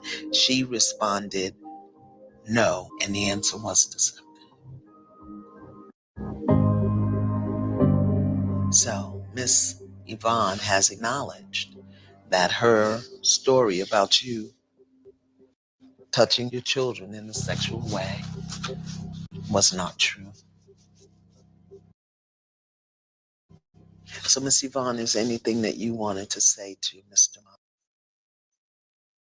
Hold on. Let's pause that right there, sis. Now, did I just hear what I thought I heard? This woman sat up here and had her daughters believing that their dad did something inappropriate to them when they were children. And because of that lie, they have been separated from their father, hating their father for all of their life. And it took to this moment that the truth came out on this particular show. Now let's Yeah. And the mom too, like these children was, she even had the kids to go to the emergency room. This man was literally like, it tore his whole life apart because he went through this and his kids were smaller. And so they didn't know. So they was being brainwashed by their mama to believe that their daddy had touched them. And this lady did this because she was just that evil, broken, scorned. And she went to that extent to brainwash her children to feel like that about their father because she hated him. Like, that's some of the sick. And not to top it off, they went to the emergency room, did like little grape, because you know you can't say the word, but little grape kits on the kids and everything. And come to find out they wasn't touched, but she kept like putting it in their head like like their daddy did something to them. And they went on Ayana, and that's when all this stuff came out. And she just flat out lied on that man. Insane. And shout out to Queenissimo. Yes, this same thing happened with a powerful basketball player here in Houston. Yeah, it happens often with certain, women in particular are scorned because of the relationship didn't work out or whatever. They will go to this extreme in a lot of cases to lie and destroy a man's life. So this I think this was parallel to what we just witnessed with Kels, and not only Drea, but how many so many others have lied. And this is the narrative that they tried to paint. Believe all women. Are you insane? Like, women do not have the capacity to lie or exaggerate. All human beings can lie. Anybody can tell a lie. So I'm not finna just believe all women, believe all anybody. That's insane. But this is a prime example. Um, you want to say something, sis? I'll go ahead and finish. That's a prime example. But if you look at the Brian Banks story too, I don't know if you watched that or if anybody, anyone in the chat has watched it. But if they haven't, they need to check it out. It's the same thing. It's just like Yep.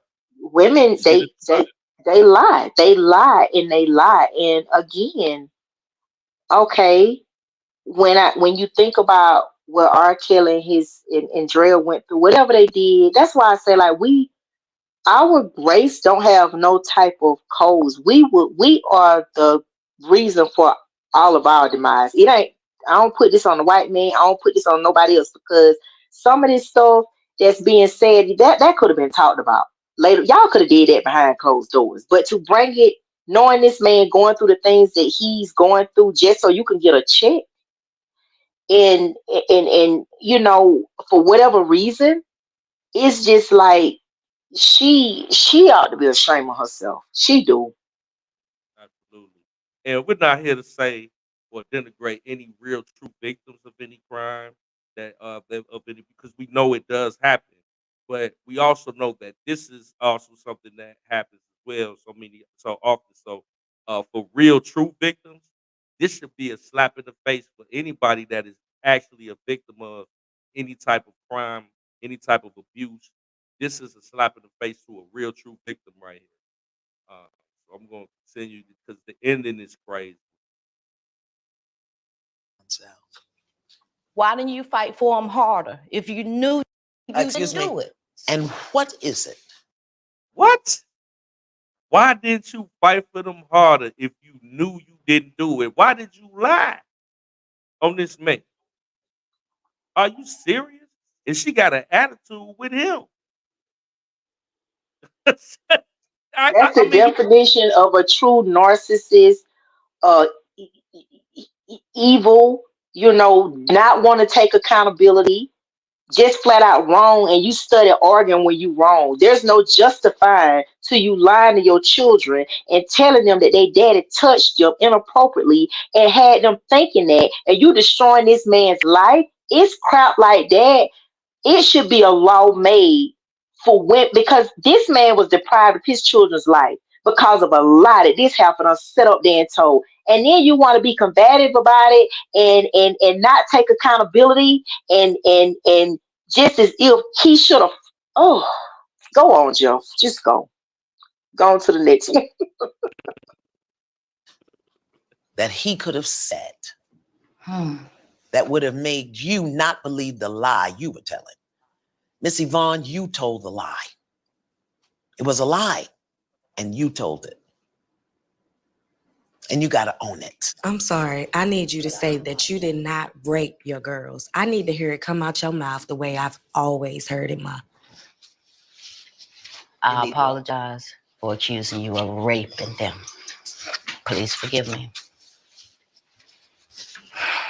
You don't have to forgive him. You don't have to. I cannot accept your apology because it's not sincere. Deep down, I know that you didn't believe that. You knew I had no sexual desires for my children. For 25 years, this thing has broken me. Wow. Just wow. 25-year-long lie. A lie. And believe all women is what they was yelling. So we're responsible. Mm-hmm.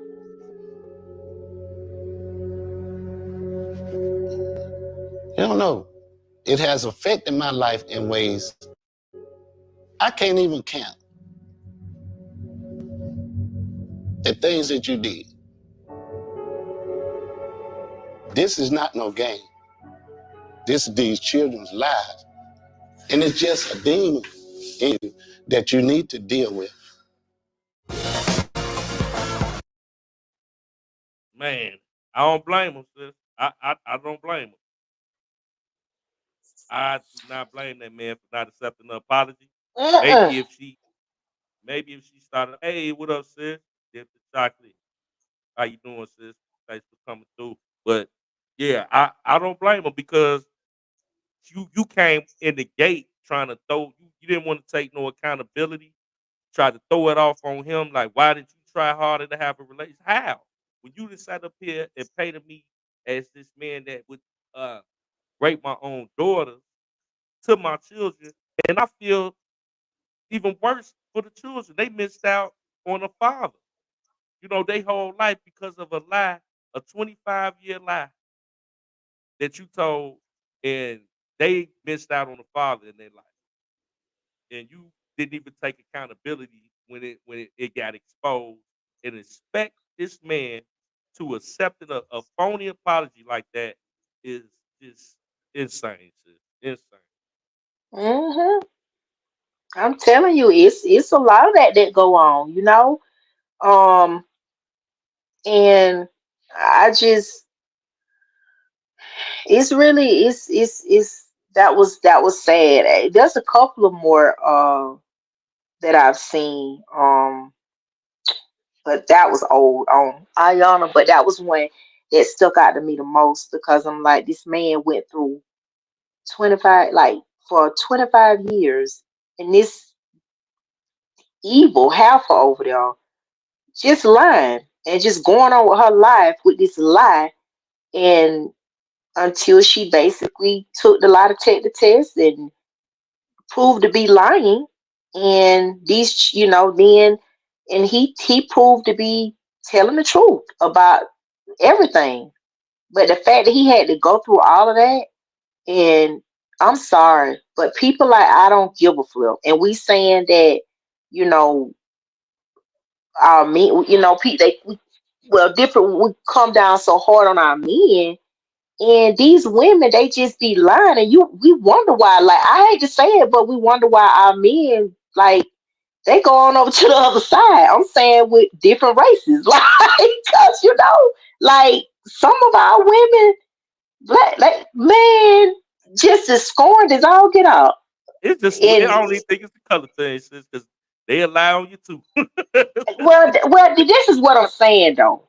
One thing, I ain't saying that they won't allow you, but what I'm saying is, I rarely see any stories of a black man and a white woman lying to the extent of throwing allegations about he's, doing certain things to the children, or, they just know how to break up, and you going about your business and I going about my business. But with our women, it's like you got to hold the child from the father. He can't have nothing to do with him. You brainwash the child about the daddy. It's just too much, because you scorned and broken and insecure or whatever. And it's just like, I just, because I know a few women like that, and I'm like, you really file, like you file for just because you mad or you upset, The kid don't have anything to do with it. Like, but yet and still, you will keep the child away from the father because you mad, because you feel like you got the control and the power, and you know, talk about the father in front of the children. If she mad with just all types of foolishness. And Like, I'm telling you, a scorned woman is the worst woman that you can deal with, or any man can deal with. You better run fast when you come in contact with one of them, because they will try and destroy your life, and they don't care to what extent. absolutely. I dropped the link in the chat. Anybody want to come up? That was I definitely want to do like a 2-hour live. Oh, okay, we got my sis, uh, Nisimo, Queen Nisimo in the Hey building. What's y'all. going on? How you doing this evening? I'm good. I'm good. It's crazy Hey that there, sis, how you doing? I'm holding on. I am holding on. I had to come up because last night after I got off with you, Jeff, we looked at the was it last night? That was the night before last that we looked at the debate. Was that last night? Oh yeah, no, Tuesday night before last. Okay. Okay. So anyway, we looked at this. Y'all look at Fox Soul. Do y'all have I Fox Soul? don't, but I've heard of it, but I haven't watched it. Okay. Well, it's Cornell X and they call him Big Jim, this white dude. But anyway, they was talking about the debate. They was, going over the debate and everything. And so then they got on the subject about women, about the abortion situation. And so the lady that was on there, this is my body. I do with my body what I want to do with my own body. And I don't need no man telling me what to do with my body. So Cornell said, I got something I need to say. It's been her weighing me down. I've been hearing you talk about your body. Uh, when you take my seed inside of you, therefore it no longer becomes just about you. It's about me and you. So if I tell you I don't want you to have an abortion, and you go have an abortion anyway, then I should have the right to sue you. But the law doesn't work that way. The law works where if you have the baby and I tell you that I don't want a baby, and you just have a baby anyway, then you have the right to put child support on me and do whatever you want to do to me. So the law is conflicting because it really shows that I don't have any rights as a man. So it goes back to what this man here is literally dealing with. This man had to go through this, but it took Ayanna to bring it to a head, because it would have went on longer had this woman just, nothing else happened. And I think the same thing with Rob and his daughter. This here is nonsense. I really think it's nonsense because Rob your mama's name came up in Robert's trial. Now the tape that Rob was trying to keep away from the public was a tape between your mom, him, and another woman. But your mom is out here telling people otherwise, telling people other things. So how are we to believe your mom? Credibility shot. Your mom been out here lying and crying, and we're reading what you're saying, and I do believe in my heart that you really do love your dad, because I know for a fact you and your dad had a close relationship. And I know without a doubt there are some women that they got a problem with their daughter having such close relationships with their dad that they don't have with their dad, because they never had a relationship with their own daddy. So therefore, you got a problem with your daughter having a relationship with her dad because you didn't have a relationship with your own daddy. So you got some daddy issues, mama. Mm-hmm. Yeah. And I think that this stems farther back than what we're seeing here. This stuff here is really deep. It's deep because you do have a lot of African, well, I'm gonna say foundational Black American Black mothers that's dealing with daddy issues because they really never had their father in their life. So once they get into a relationship with a man and their daughter cling to their dad because their dad is trying to be in their life or their dad is in their life, you got a problem because you feel like the dad is giving more attention to the daughter than he is to you. And that's all because you never had a relationship with your father. You don't know what that's supposed to look like. Yep. We can I go down. agree. Or a lot of times they just be so scorned and mad because a lot of women they do vindictive stuff. Like I know a person that literally got, they had a baby or whatever and they wanted this baby and did it on purpose and then things didn't turn out the way that they wanted it to turn out because I always say like women have just as much right to tell a man to wrap it up. Okay, there's all Yes, types of yes, protection out there, but yet and still, a lot of them use these kids as tools and yes. control. You understand? Because when things don't go their way, and that's why you have a lot of fathers that's absent. It ain't because they choose to be absent. It's because they rather feel like I would rather deal with my child when they get on up in age of 18 than to have to go through you. So then you have the children coming up fatherless because of the scorned mother.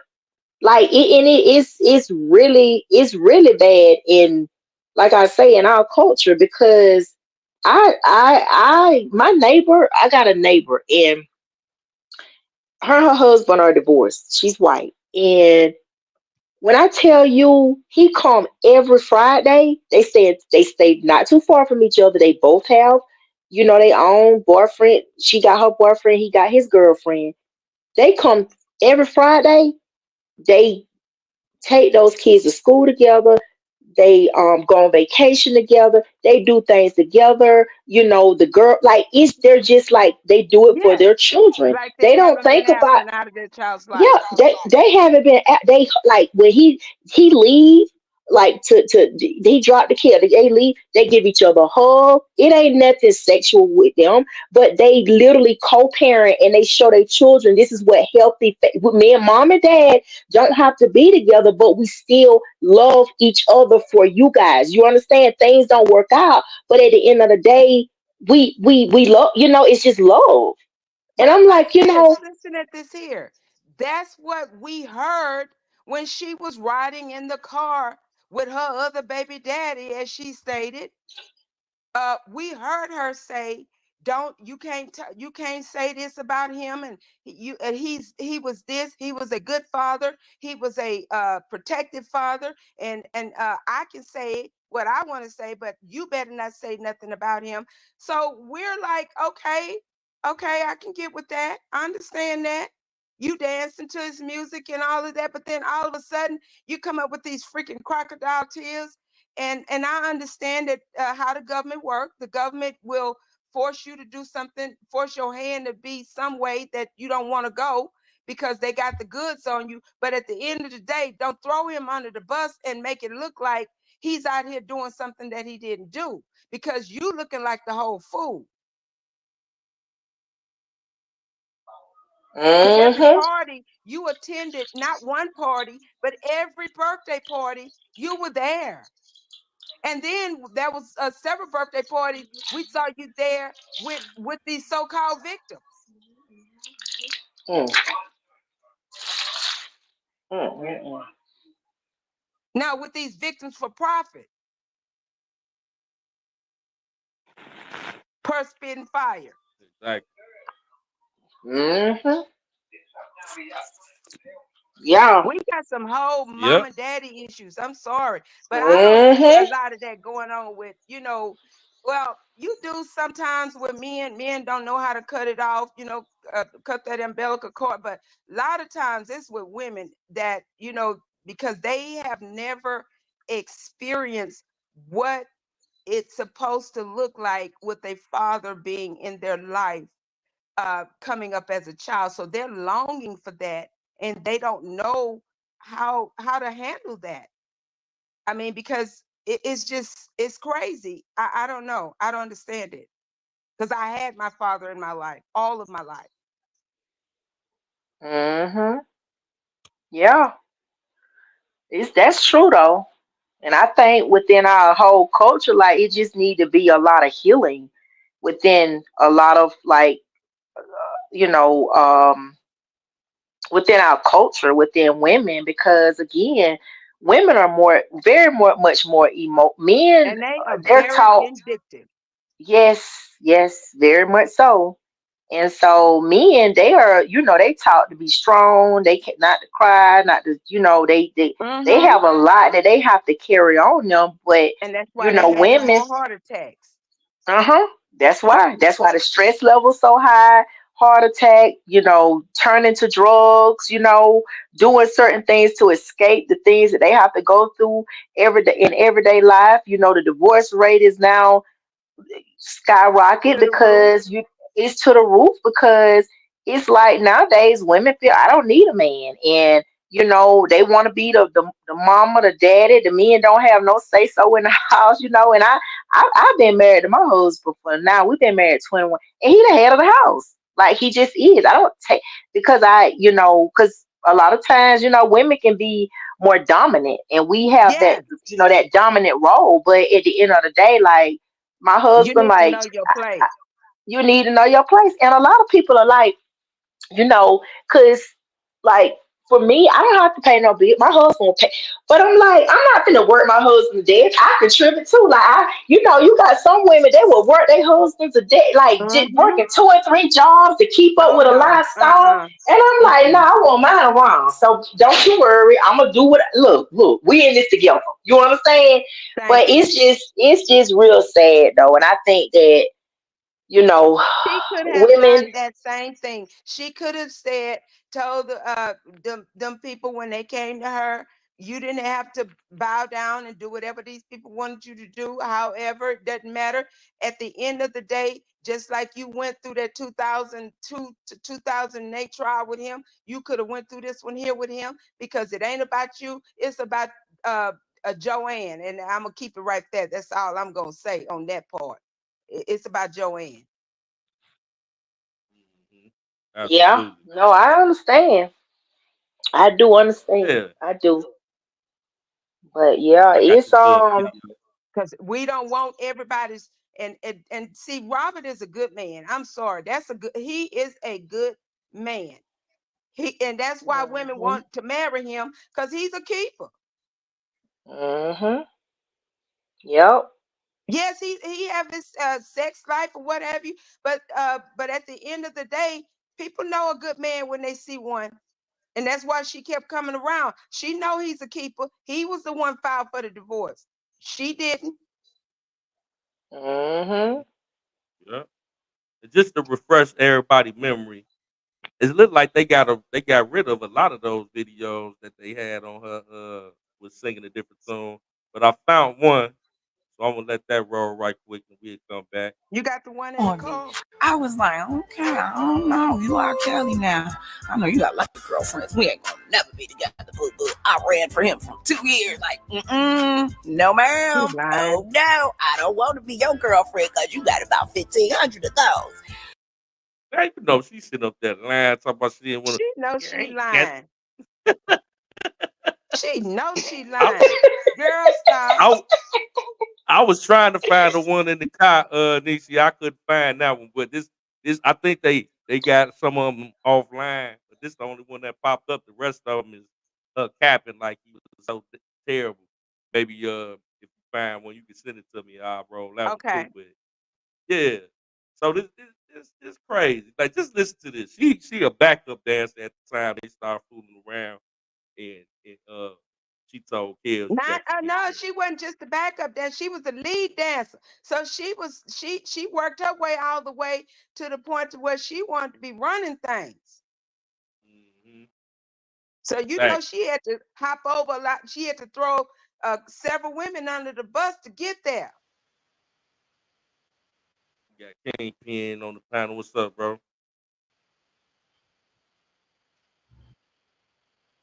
But yeah, What's I'm up? Hey, what's up, everybody? How y'all? Hey, how you doing? Hey. What's up? What's up, everybody? How y'all doing?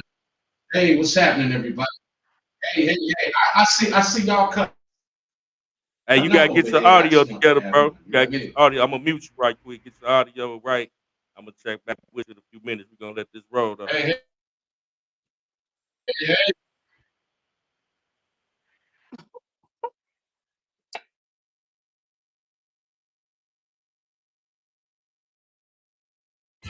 And then one day, I don't know, he just wooed me and I looked, I was like, he cute. Okay, babe, we might be able to do this. Let me see what we working with. And it just seemed like overnight, it just turned into, and I think because we were friends first, that it was easy because I loved him as my friend. So to fall in love with your friend, it was just an easy transition. It wasn't one of those, okay, he's sending me flowers and jewelry and clothes and cars. It was like, dude, let's go to McDonald's. Let's get this little 9-piece jumping off in the car. Stop. Hold on. Not go to Let's go McDonald's. where? McDonald's? All Let's righty go now. where? They get this 9-piece in the Coke jumping out. What? All right, Mute you now, bro. McDonald's. Right now. Yeah. But yeah. So keep in mind when she made this video, you know, all these allegations that she talked about with her daughter and all that, this would have been after the fact. All of this stuff was after the fact of her allegations that she's trying to say, insinuate rather, on that video that we played earlier with Joanne, their daughter. So this, I mean, it's all cap at this point, you know. And for her to sit up here and put the battery, so to speak, in her daughter's back to try to change the narrative, because then you go on a platform called Surviving R. Kelly, and then make all these allegations, and you support the victims, but you didn't support the victims in criminal court, but you went march yourself down there to child support court to get whatever you can get. I mean, just make it make sense.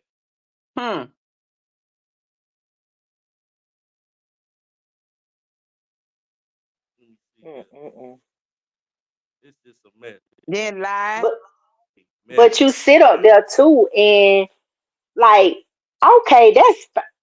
I mean, it's bad enough for you to go on there, but to have your child, like literally to sit, like that's. I think that's the thing to me. Like, it's like that's disturbing.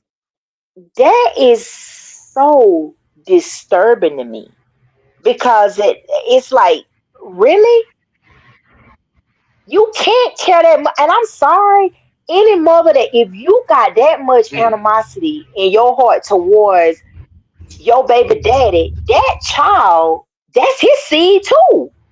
So if you feel that way, that you got to really go that far, I don't have no, I don't have any. Question, y'all. I seriously have one question. When a person really talk about God is what?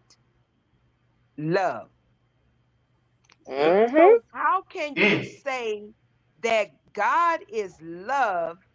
I love my father, I love my mother, blah, blah, blah, blah, blah, and God this and God that, but you instead using a system to incriminate a person for life, and not just any person, your child's daddy.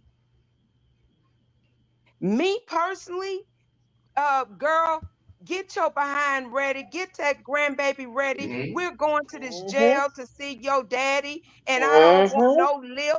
If you got some lip, get your so-and-so out of my house and figure it out the best way you can, because you going to see your daddy and you taking this baby to see his grandfather.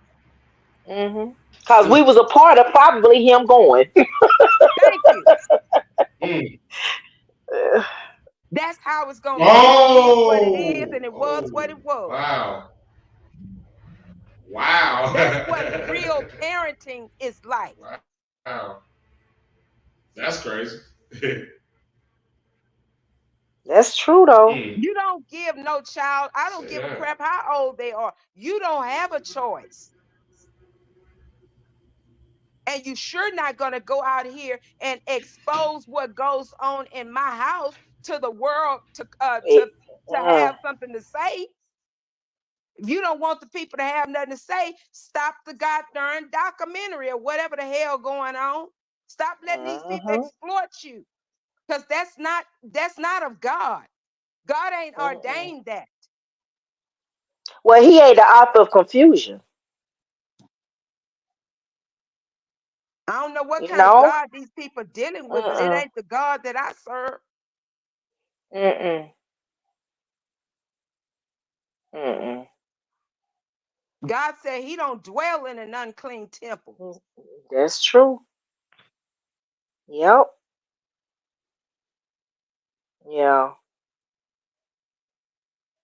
And anybody condone this nonsense and going along saying that this is what it should be, hey, you just as dirty as the mama. I'm sorry, it is what it is.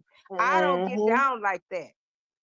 Mm-mm. We got too much going on in our culture already for us to be sitting up here trying to incriminate somebody else and stop them from coming home because they had an appeal date. These people are wicked. Yep. That's why I said too. I'm like, even the whole thing with R. Kelly, with Diddy, I'm not speaking on that publicly. Like that's what a lot of people, and what I'm saying is like as to what we've seen now and how the government work, like a lot of the stuff I just don't believe, and I said Well, when they went before for I tear Donald mine Trump, down, yeah. that just put the icing on the cake for me. I said, no, baby, it's something else. No, Mhm. Yeah, I Mhm. had to go get my dinner situated, but yeah, this whole thing is crazy. We had a few topics today. We had the strike at the port. I know you was chiming in on that, sis, niece. Huh? They resolved the strike at the port for momentarily. Yes, and that's what I was saying in the chat. Is I do believe that they had Kamala Harris to use some of her campaign money to that George Soros been pouring in to her and all of these demon rats to win. They had this money to so they could do offset it, but the part that people don't listen to, did not hear, they said to January. So after January, if this hooker win, anybody at the port board and whatever else, they don't care.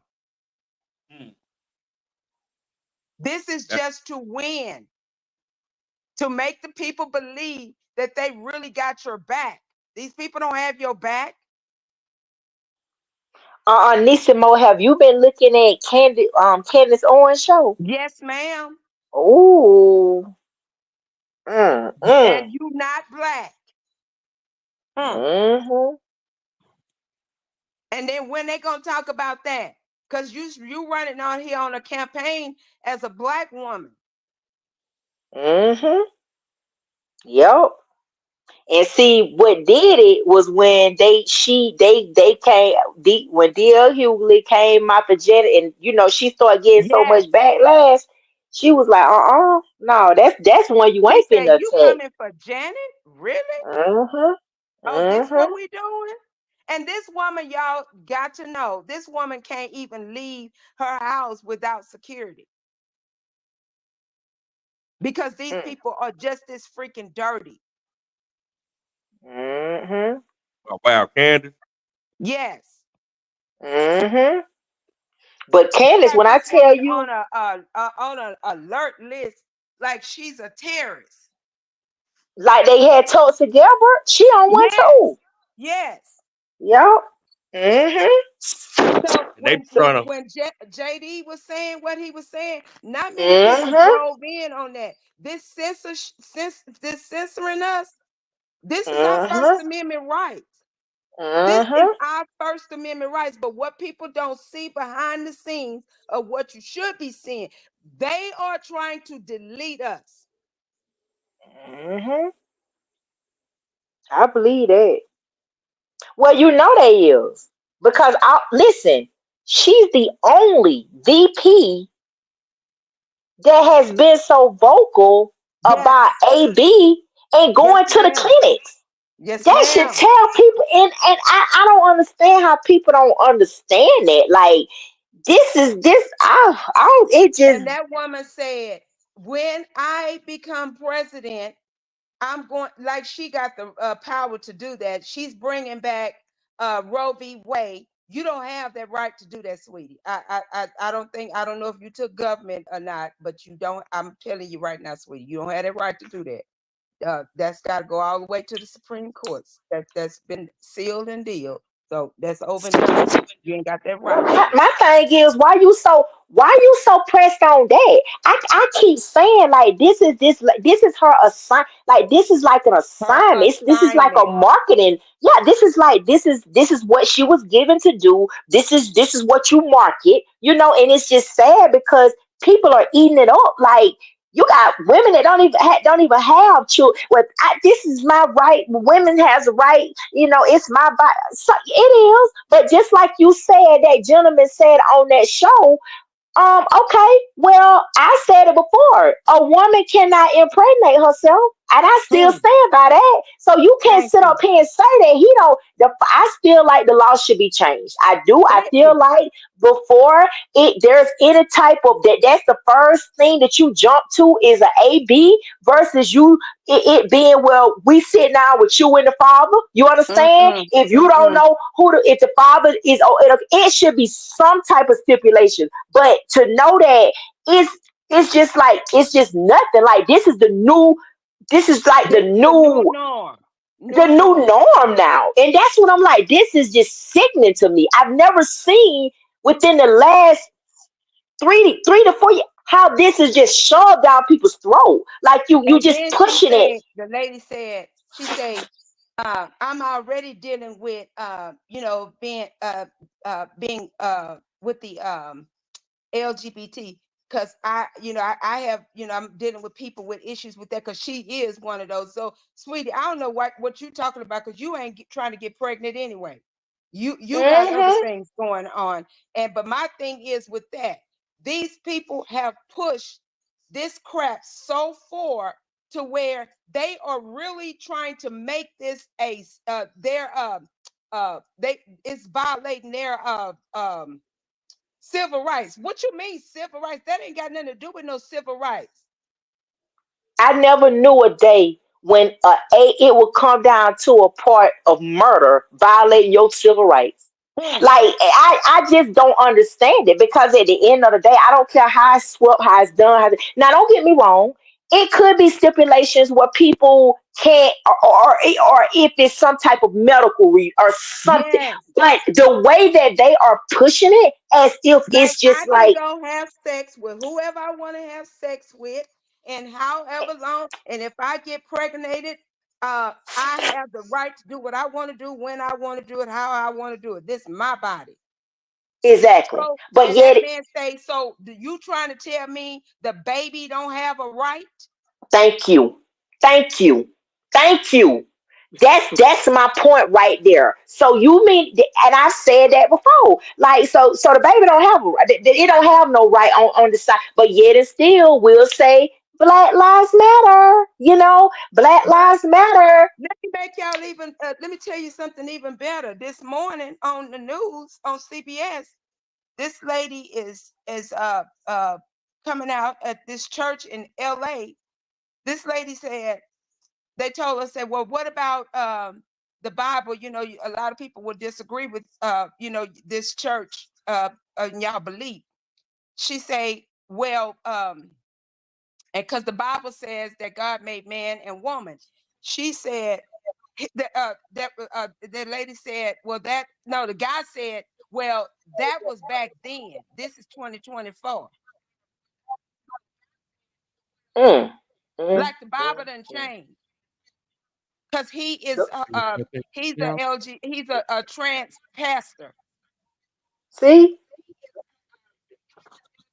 It's just, boy, I tell you the truth. Lord have mercy. Make you wonder, man, what kind of world we living in now. Well, pastors Well, no, people want God. They want God to come down to their level. I don't understand it. I'm just trying to understand this stuff. Like you mocking God, you want God to come down to your level, and I'm like, you know what? It was something. I think I told you about this, bro. Well, this pastor, he caught so much backlash, y'all, because it was a trans guy that came into the church, and he didn't have no problem with it. But what he had a problem with was him going into the women's bathroom, right? So he kept getting the deacons and stuff, basically told the man, hey, don't go in the women's bathroom, blah, blah, blah, blah. Well, he went back again. So the pastor called him in the office, told him, like, hey, listen, you're a man, so you going to the man's bathroom. At the end of the day, like, I don't want, in the house of the Lord, because this is just the house of the Lord, you're gonna respect the house of the Lord. Well, he comes back and he does. I think he did it again. I think he went back, or he came and I think he went back again. Well, anyways, the pastor called him to the front of the church. He said, let me tell you one thing. He said, I had a conversation with you privately, but I see you keep disrespecting the house of the Lord. He said, so what I'm going to tell you is, he said, for me, it ain't about no ties, it ain't about no, now you probably can go down the street down there and do what you want to do at that church. He said, but you gonna respect the house of the Lord. Now, and this what he said. He said, now she gotta go. He can say, basically saying that spirit. Like he called that thing out. Rebuke that spirit. He called it out. He said that man got so much backlash, but he said he don't care because he got to answer to God. You understand? And at the end of it, and I thought about that thing too. I was talking to my husband and we had that conversation. And I'm like, you know what? That ain't no different than somebody coming up in my house, at our house, a woman half naked. You got to leave. I got sons and a husband here. You're not coming up in my house disrespecting anything. The same thing applies for the house of the Lord. Like it's like no respect anymore. Like just none at all. And I'm like, kudos to that pastor because everybody want to change and add and subtract from the word, and the word still stands. You know what I'm saying? And you seeing now that more people are becoming more a part of the world than of the word instead of the church. Exactly. That's it. Because when I heard Jamal Bryant say, Jesus, No,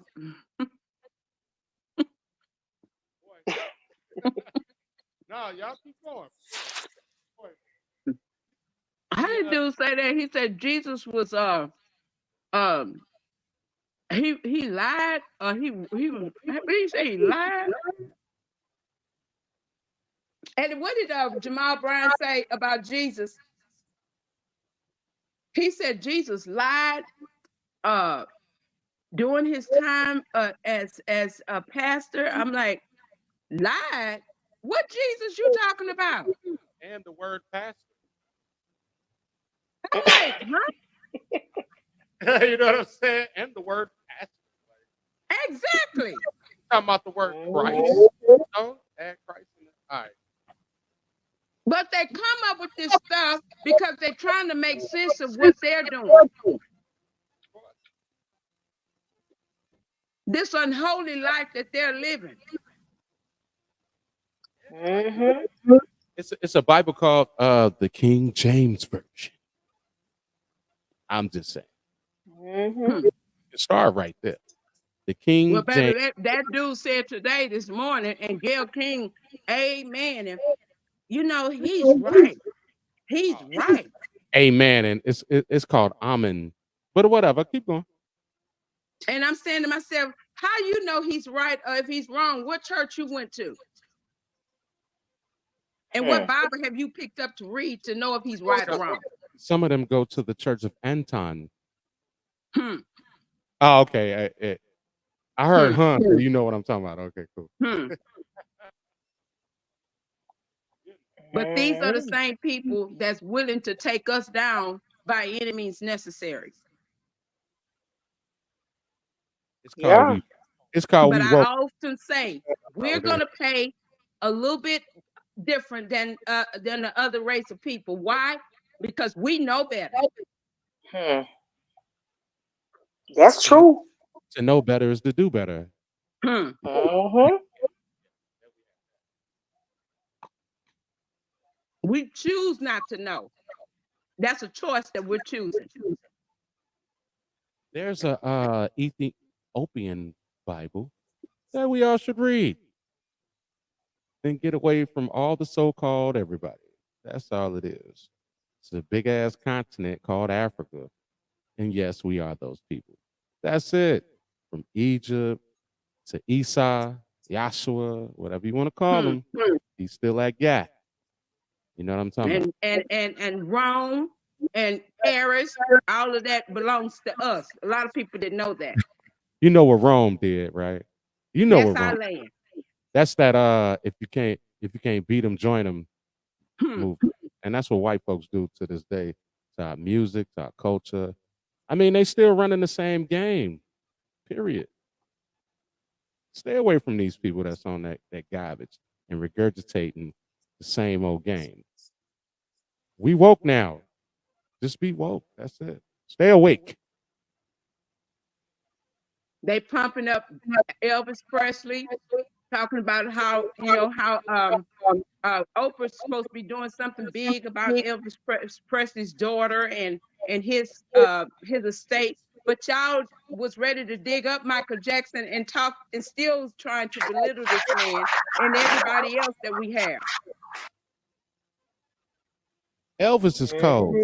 Elvis is cold, but Elvis will tell you if you listen to him talking, he'll tell you where he got it from. Period.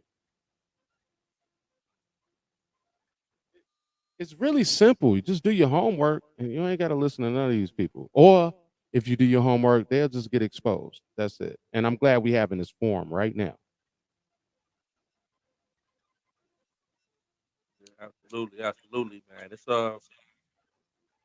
right now with the state of the culture of the state of the country. I think you got to echo maybe one of the devices got to turn down, bro. I'm catching a little background noise. Yes, sir. Thank you for saying that. Jeff, did you see this crap with Jack Smith? I keep wanting to say Jack Johnson, but Jack Smith steady trying to come up with some old bogus crap. I told him about that earlier. That indictment. Yeah. Remember,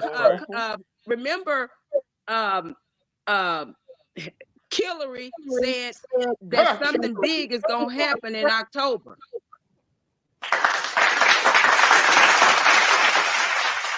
Hillary, that's dope. Yep. So, and also, she also said that if Trump get in office, he moving out the country. What's that about? You know what I'm saying? She might want Yeah, to. because she knows she's the first one on that list. You ain't joking. She's number one on the list. She know. She know. She knows she that first one on that list, so she about well go and get her bags ready. Trump say he don't care where you go, he come to find you. Funny as hell.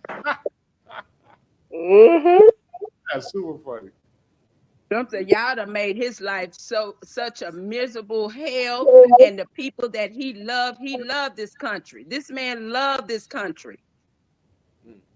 He do, man. Can you imagine, like, and I think I was telling Jeff this. I'm like, bro, like, this man, I say he could be somewhere else, like, enjoying his life, but the fact that he loved the country so much that he's willing to put his life on the line to not, like, literally. He's not folding. And sis, if the people cannot sit here and say he's only talking like this since he won the election in 2016. No, you go all the way back. This man has been speaking about the love for this country ever since there was a Donald Trump, and he's been who he is. Mm-hmm. He too far in. He the only politician. He's the only politician that has done it. No matter how they try to paint him, that has done as much as he's done outside of being in politics. And I'm saying the president for Black people. I don't understand how people don't see that and know that and do their research. People choose not to see certain things. Yeah, they do. But I had a conversation with my husband about the building. Yeah. Sororities What up, Big and Boy? fraternities. Hey, Talk about that, Niecy. Please. The sororities and the fraternities. People don't know what those emblems mean. Now, mind you, I am the little sister to the AKAs, but they don't. That doesn't override my Christianity. That doesn't override my walk with Christ. Now, when it comes to starting to affect me in my walk with Christ, and now that I know what these symbols mean and how they've taken the scripture and replaced the scriptures with whatever sorority or fraternity that you pledging under, they become your God. It's that Baphomet talk, Niecy. It's that Baphomet talk. And if you know some things, right? I know you know some things, and it's like, when you do cross over, you doing a whole pledge right there. I've been around. I know. It's the Baphomet. And they have YouTube videos of people, y'all can find it, of people saying, nah, I can't be with it no more because I know what it means now and things of that nature. Yes, they know exactly what it means. So they remove themselves from it all the way up to Washington, D.C. because they're like, no. And I have too. I'm like, I don't want my name attached to that because at the end of the day, you can only serve one or two masters, and I'm only serving one. And if y'all, it's a video out there on YouTube that Linda B played. They are in the pulpit stepping. Come on, talk about it. Say all it. the way from the front door right to the pulpit, stepping. Hey, I want to play something for y'all right quick. It's a black pastor that's man pretty much calling out the church on all this nonsense they got going on. And then we can come back and discuss some of it. And shout out to a righteous perspective. I really love his content. So here we go.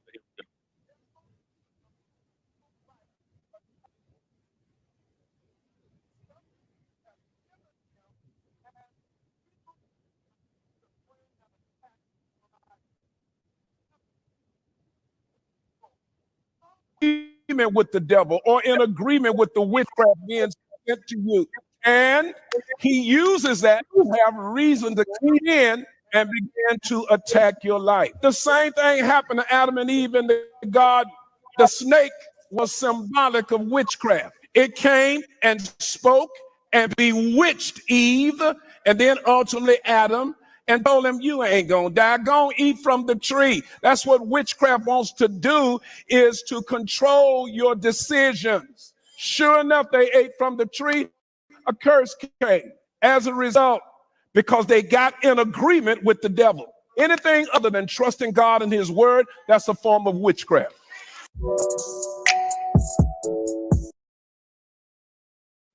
What's going on over there? I thought my mom was mad at me, but she just emailed me a bunch of coupon links, so everything's fine. Do you know that online coupon?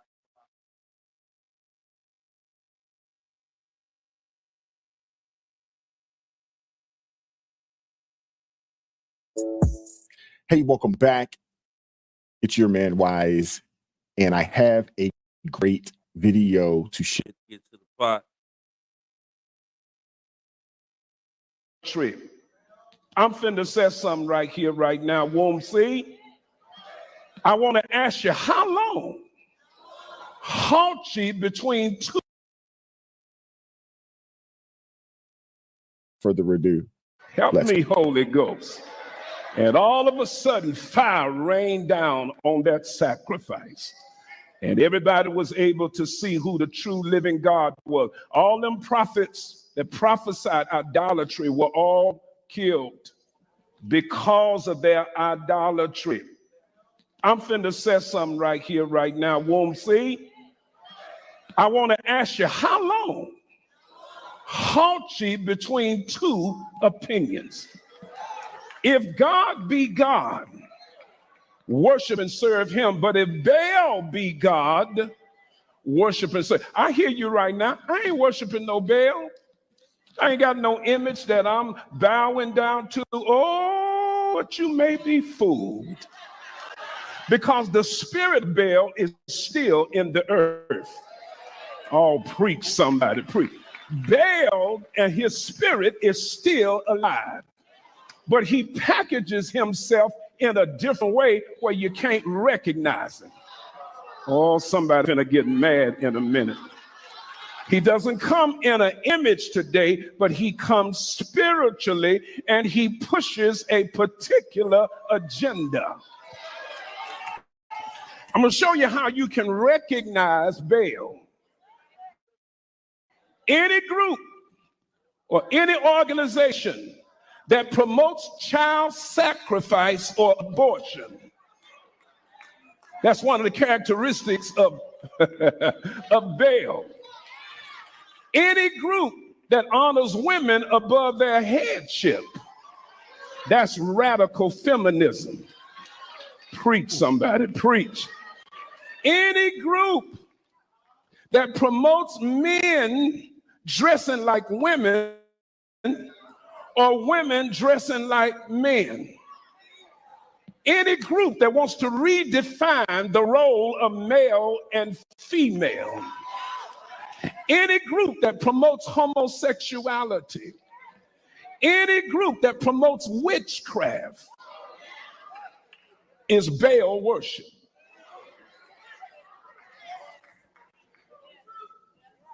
Help me, God. It is nothing but the old Baal worship that is trying to draw people away from God. It is in the earth. How long, church? Halt ye between two opinions. You can't go to church on Sunday and then vote for Baal on Tuesday. God almighty. I can't do it. I can't do it. I can't do it. I can't do it. This election is critical. The Bible says you cannot drink from the cup of the Lord and the cup of the devil. Some of you trying to be religious on Sunday, but your thinking has not changed. Your belief system has not changed. You're supporting cultures and things that are contrary to your God. How long halt ye between two opinions? I'm going to preach this today. See, some people's Christianity ends on Sunday, but from Monday to Saturday, you love the world and love Baal, and you may not even know it.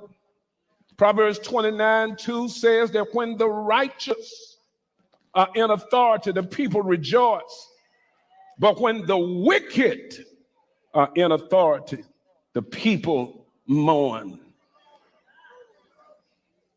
Lord, should I say this, God? I can't tell you how critical it is. I started not to bring this up, but I'm going to go on. I know they're going to try to crucify me out there. Just got to get ready for the cross. But the Bible said if you live and preach godly, you will suffer persecution. When I saw the debate the other night, and I heard what President Trump talked about eating cats and dogs, I thought he had gotten senile.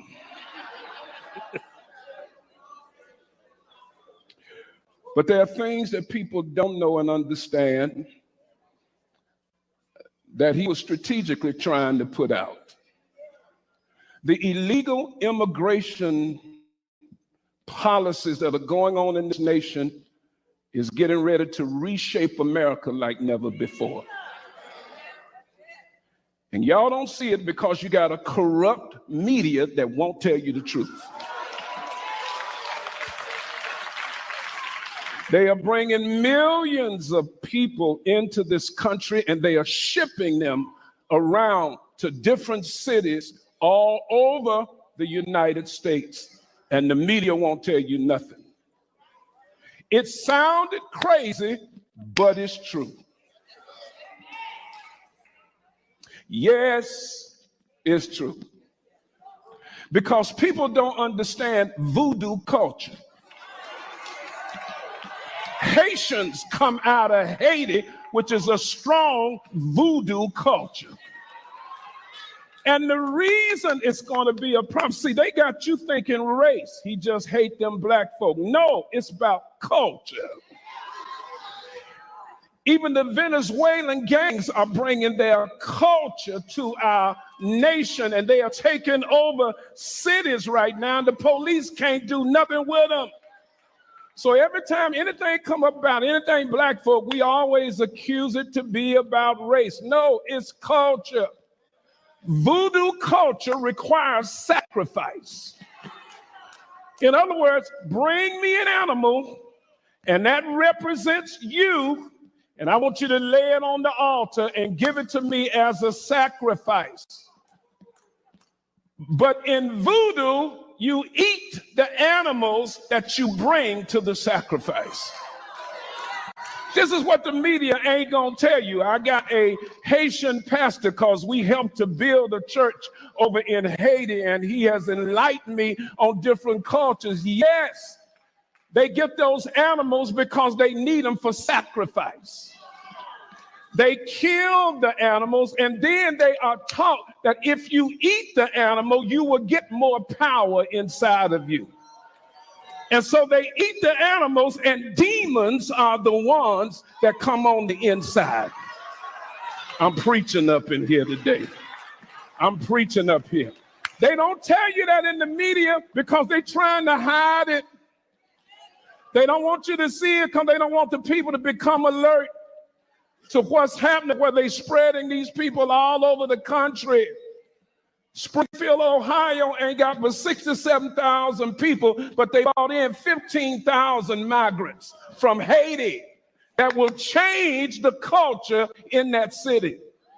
They are getting people's pets and killing them for their own sacrifice because that was the culture in Haiti. It is true. And he was smart enough to put it out because he knew it would make people start going to talk about it and start looking. So whether or not you hate him or not, it's the truth. Once again, Alton Williams, he did it again. Man, that preacher said a mouthful. He said a whole mouthful, baby. Yeah, definitely. It just to illustrate what we were trying to convey as far as this election is very critical. It's not about Democrat versus Republican or left versus right. If you look at the policy, it's fundamentally against good versus evil. You know what I'm saying? For real, And God it is has- trying to get our attention. Me and Jeff we just said that today, didn't we, Jeff? Yep. We so Early when we was talking. Mm-hmm. He's I trying, said, and God, it's so he hard. fed up. Yeah. And y'all, did y'all know that there was another? Remember, I told y'all he sent us a sign with this eclipse that just happened. And eclipse don't normally happen that fast. We just had another eclipse just the other day. Oh yeah, they say we supposed to have one. What's that? An asteroid or something coming from somewhere from outer space, and they're supposed to stay here for like 3 or 4 months, and we might see 2 suns or 2 moons for a while. There's some But crazy you go things to going on. Revelations, he telling you in Revelations there is signs, and in these signs, that's when you're gonna start seeing the beast, the different beast. Mm-hmm. Look, and then I do want to you played that video, so I do want to talk about the voodoo thing, right? The voodoo thing and sacrificing animals and things of that nature. I don't know. Sounds like the Old Testament to me. And then, here that, hoodoo. I don't know. Y'all got to start doing y'all research on some of these things that these people be talking about. I'm already up on it, but I'm listening like, oh, okay, word. Our culture, anything out of our culture is not the thing to be like hammering in. It's the people at them camps. You want to talk about Diddy? Stop playing. At them camps where they sacrificing kids for real, and a lot of our presidentials and all that, you got to do that just to get in the club. We're not Oh talking yeah, about that's that. the real. That's Oh like yeah, you said, bro. You raised a the great point. boxing. That's the real human trafficking that's going on. I do want to get Big value in, but yeah, that sex trafficking is going on. That for them a lot of them to even get into the country go through a process of human trafficking. What up, Big Val? Big Val. What up, man? I'm on here, man. What's up? What's up, y'all? Big Val, you ain't went to sleep over there, is you? Yeah, he's No, trying to I'm doing some cleaning, man. I joined, but then I started cleaning, so I was just I was listening in, but I was cleaning at the same time. Oh, okay. I think that's super cool when you can listen to everything that's going on and handle some household functions and I everything. heard y'all was talking about that pastor, kicked the dude out and told him he could stay, but his feminine spirit got to leave. Uh-huh. I was just hearing some shit. I heard something a couple months ago with the dude, Felice Johnson. Y'all know who that is? Hey, that's I the don't dude know. that's I locked up, don't right? know him. They call him the butt warrior on Yeah, YouTube. yeah. He was doing all the interviews talking about how he was, taking advantage of dudes in jail and all this. And that's pretty much how he got Friday. That sounds like the real character from the Boondocks. Yeah. So he Yeah. goes to church. He get out of prison and goes to church. And now you want to say he a changed man, but you on YouTube talking about all these dudes that you did slept with. Mm. And you Yeah. know what, nephew? I just said that the other day. I said it's so crazy how you got all these men that seem to find it to be okay to talk about other men doing other men, and they don't see nothing wrong with that. I'm like, something's wrong with that. I'm glad a woman's speaking up on it though. Exactly. Yeah. I mean, it's a I don't think that's cute. That ain't somebody I want to be around. Want around me? You up here talking about dudes doing other dudes, and I'm like, that's nasty. yeah, it's just a way. It's just a strange culture that we living in right now. You know what I'm saying? And we got a lot of different things that's strange out here. I'll be seeing so many different people walking down the street. It just look unrecognizable. So I'm like, where am I at? Am I still on Earth? Like, what is going on out here? Baby, I don't know how looking at you that in hell on DNC, earth. them people look like they had two heads. Serpent. Man, I be looking like it just, we remember back in the day, it was just the air felt different. It looked brighter outside. Yes, it's gloomy now. You could feel the difference. It felt the air tasted cleaner. It just looked a lot brighter. Like now, it just look a lot gloomier, and people just act a lot colder. I mean, being a kid, you know what I'm saying, coming up, it was just, people were more friendly. It was just Yes, and different time. everybody was your parent. Absolutely. It takes a village to raise one child. Man, what happened to the village? That's the thing. Yeah, what happened to that village? The But, village Bro, I'm went away. finna mute right quick because I gotta I'm just laying with I put my baby real quick. I'm just finna put my phone on mute, okay? okay, then, sir. Yeah. Okay. Now the village went away when we started. I made that statement earlier today about when we had black schools and everybody had their own before we came into this wanting to be like everybody else. We that's where the problem occurred when we started to want to be like everybody else and do the same as everybody else, and so we allowed other the other cultures to take away everything that we know that looks normal to us. Now nothing looks normal to us, and so that's what we're seeing here in the United States. Nothing looks normal to us, because we're allowing other countries to come in here and change what's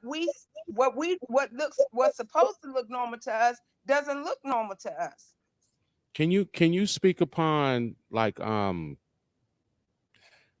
guessing our shorties though. Can you speak on our shorties? Because it's a very big disconnect from we having Big Mama to Lil Mama. I don't know. Lil Mama is trying Yeah. Big Mama trying to be Lil Mama, and Lil Mama is raising Lil Mama on her own. So instead of Big Mama stand and being in Big Mama's place and understanding her role as Big Mama, I knew Big Mama as that one that was a encourager. She was one that nurturer. She knew what home was supposed to look like, feel like, act like. And when you walked into Big Mama's house, it felt like Big Mama's house. Now you can walk into Big Mama's house, you don't know who house you're walking into, because any and everything goes. And that's why you can't identify the difference between the two when you're out in public. Everybody look the same, because you got older women that want to they don't want to take on the responsibility of their who they are. They don't want to own who they are. And owning who you are takes work. Yes, it's a Let me job. put the It's an extra K ongoing on job. work. It takes work, y'all. For real, for real. So Big that's fact. why And a woman's role is if you are with child, immediately, you should see some change in your life. If you don't see a change in your life, that means it's something wrong. It's something wrong.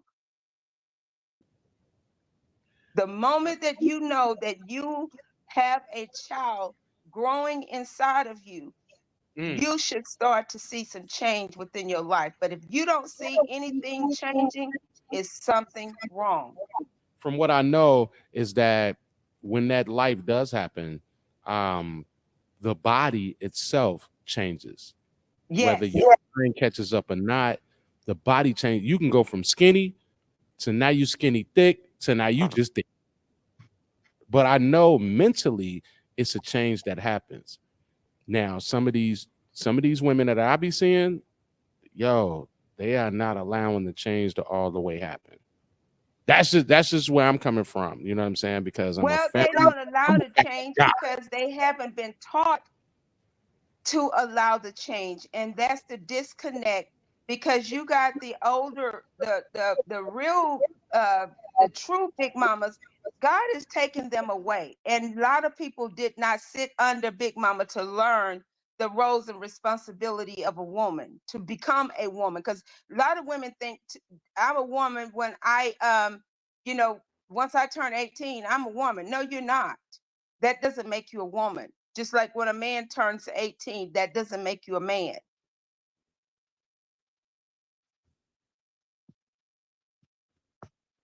It's an Gotcha. ongoing progress. It's an ongoing work of yourself. And you should start to want to see change within your life. And you ought to want to have things. And it comes with maturity. Your mind should start to mature onto a different level where you're if I was making at 18, I was making $20 an hour.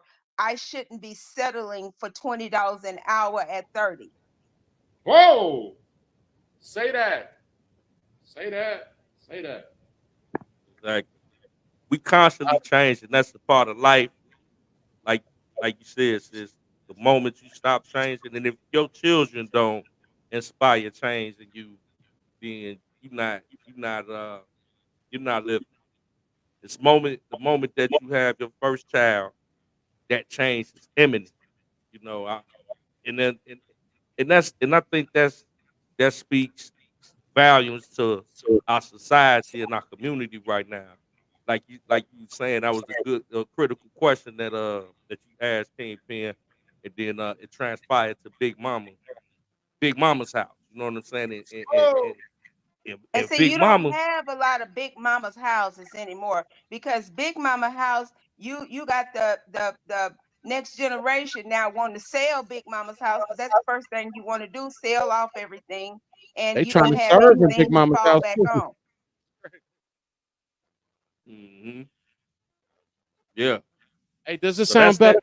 Hey, Crux, does it sound better now or no? Yeah, it sounds better. I was just getting a little like when you talk is good, but when Nietzsche was talking, I was hearing some little bit of feedback. A I lot of put the times it be, D noise on real quick. yeah, the D noise probably changed, but I'm hearing a little bit of it when I'm talking. It's like a Yeah, I hear it too, echo. Jeff. Yeah, it's like a little echo. Okay, I don't hear it no more now. I think we good. Yeah, we had a family reunion was always at Big Mama's house. Now we going to the community center because there is no Now, more why Big is Mama's that house. though? You don't want nobody in your house looking or whatever. You know what I'm saying? Like, No, it's not that. It's they don't have a house. say that part though. Yeah, it's Nobody have a house for someone to come, to actually say that well, this is what we're gonna do, for the holidays, or we're gonna do this for the for family reunion. No, it's yeah because that everybody is echo back, doing bro. their own thing. Yeah, I mean, I remember back in the day, it was more family orientated. We had black block parties, family Yes. reunions. You know, the family would get together on holidays more often, and it's just like, for my family in particular, it was just like, a lot of them not even here no more. That were the glue that kept the family structure together. Now everybody's just kind of spaced off into their own thing. Own self, yeah. And Yes, I remember coming to Chicago, and you guys used to have house parties. That's where I learned about the house parties. yes, Y'all had indeed. some serious house parties. Hey, people Yep. start getting shot at the house party. Man, terrible. Whoa. It's I ain't gonna hold you. People start getting yeah. shot at. My brother, Milton Manning, pushed a girl out the window because she was being nosy as people left the party disgruntled. Pushed her head out the way and got shot in the arm and couldn't go to state. Rest. Please understand these stories. For real. I damn near got a story for all of it. That we gonna talk. Wow. I promise you that. And that But changed. back That in the day, if the house parties was off the chain. And Crux, that was in the hundreds. Right. Yeah, I don't know what's going on with the audio, bro, but it's just it's like it's getting worse. Hey, man, I've been trying to adjust that. Get close to it. I don't know what's going on, man. I'm That's clear. actually. That's clear. I don't hear no Oh, that's echo. better. That's better if I talk directly into it. Into the Yeah, mic. it's when you talking is good. It's just when other people talk. That's why I said maybe you got two devices on, maybe the computer or the phone. No, You I done might cut have it. to, I done cut everything off. I want to get to it because I think this conversation is very needed, and this is gonna be for the public to like consume later as well. This is a dope conversation, y'all, for real, and I'm happy to be a part of it. yeah, man. Happy to have you a part of it, bro. You already know. And we talked a lot about some other things. Just to pivot a little bit, man. I'd like to get y'all thoughts on Mayor Adams and his charges. We touched on that a little bit earlier. It's just it's not a coincidence that No, he's been targeted. You no. know, with Diddy giving him the key to the city, him also being a avid Trump supporter, and also him raising concern about the illegal immigrants coming to his city in so many large amounts of numbers. I think that they just dug up anything they could to go on here to say, you know what, you want to go against the grain, we're gonna teach you a lesson. But they don't have anything. Because what they're Exactly. coming up with don't make sense. And It what some doesn't make sense. and what some of the sisters, including yourself, brought up is that it is a distraction. But It's an interference of the election. yeah, but the mayor and Diddy, they gonna have to keep eating that. Pause. They gonna have to keep eating that regardless. For real. It's unfortunate. Wait, yeah, it is unfortunate. They are like sacrifices or something. Way after the election is over with, they're gonna have to keep dealing with this. I don't think so. If Trump wins, that's not going to be so. Yeah. If Trump get in there, all that's gonna get knocked out the box. That's going away because at the end Yeah. of the day, that's why people need to understand. That's why I keep saying, if you're a black man, you better vote right. Yeah. Yeah, Absolutely. it's about the us in Illinois alone, right? It's about everybody galvanizing and voting right, and then you win the state, and then it's on to these next states. So here in Illinois, vote right, get it right, and then later on it's the other states, and then that accumulates, and the whole And 50. every state better catch on fire real quick. Yeah. And And I keep go ahead, bro. No. I just said these are the facts, sis. You said something very right. Go ahead. Yeah, I just wanted to, since we on that topic, we've been warned about the Democratic Party from the late great Malcolm X back in the day. I had this queued up from earlier. And he's gonna break it down. It's a short video. It's only like 2 or 3 minutes. But it's very These some shout out. dirty people. Rest They in peace. dirty. Hey, Malcolm X was talking about the Democrats back then. I said, whoa. And you know what, Jeff? I saw it. Oh, Americanism. What'd you say, sis? Hold on. I said I saw it when I watched, because I never really watched Malcolm X, but I took out the time to watch everything about what this man was saying. And my whole take on Malcolm X now is totally different. Why? Because I now see Malcolm X for what he was trying to warn us of, and MLK was really trying to soften us too, and all of this extra.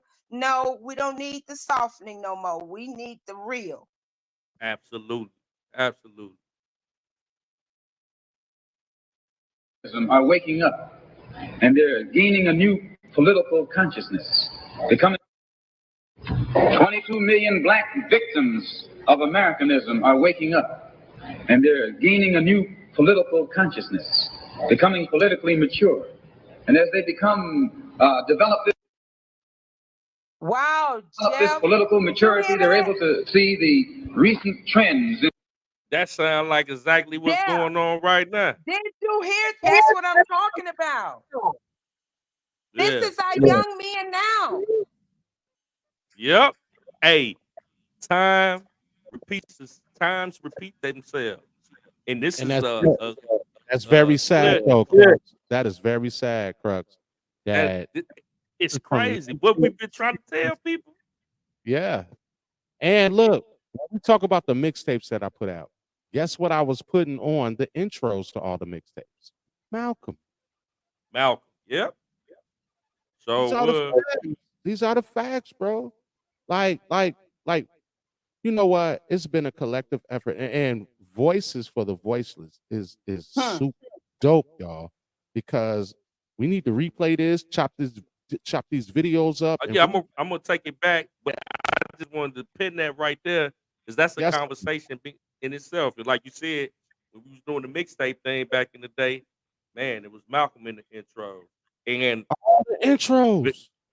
For him to say what he just said is history repeating itself right now.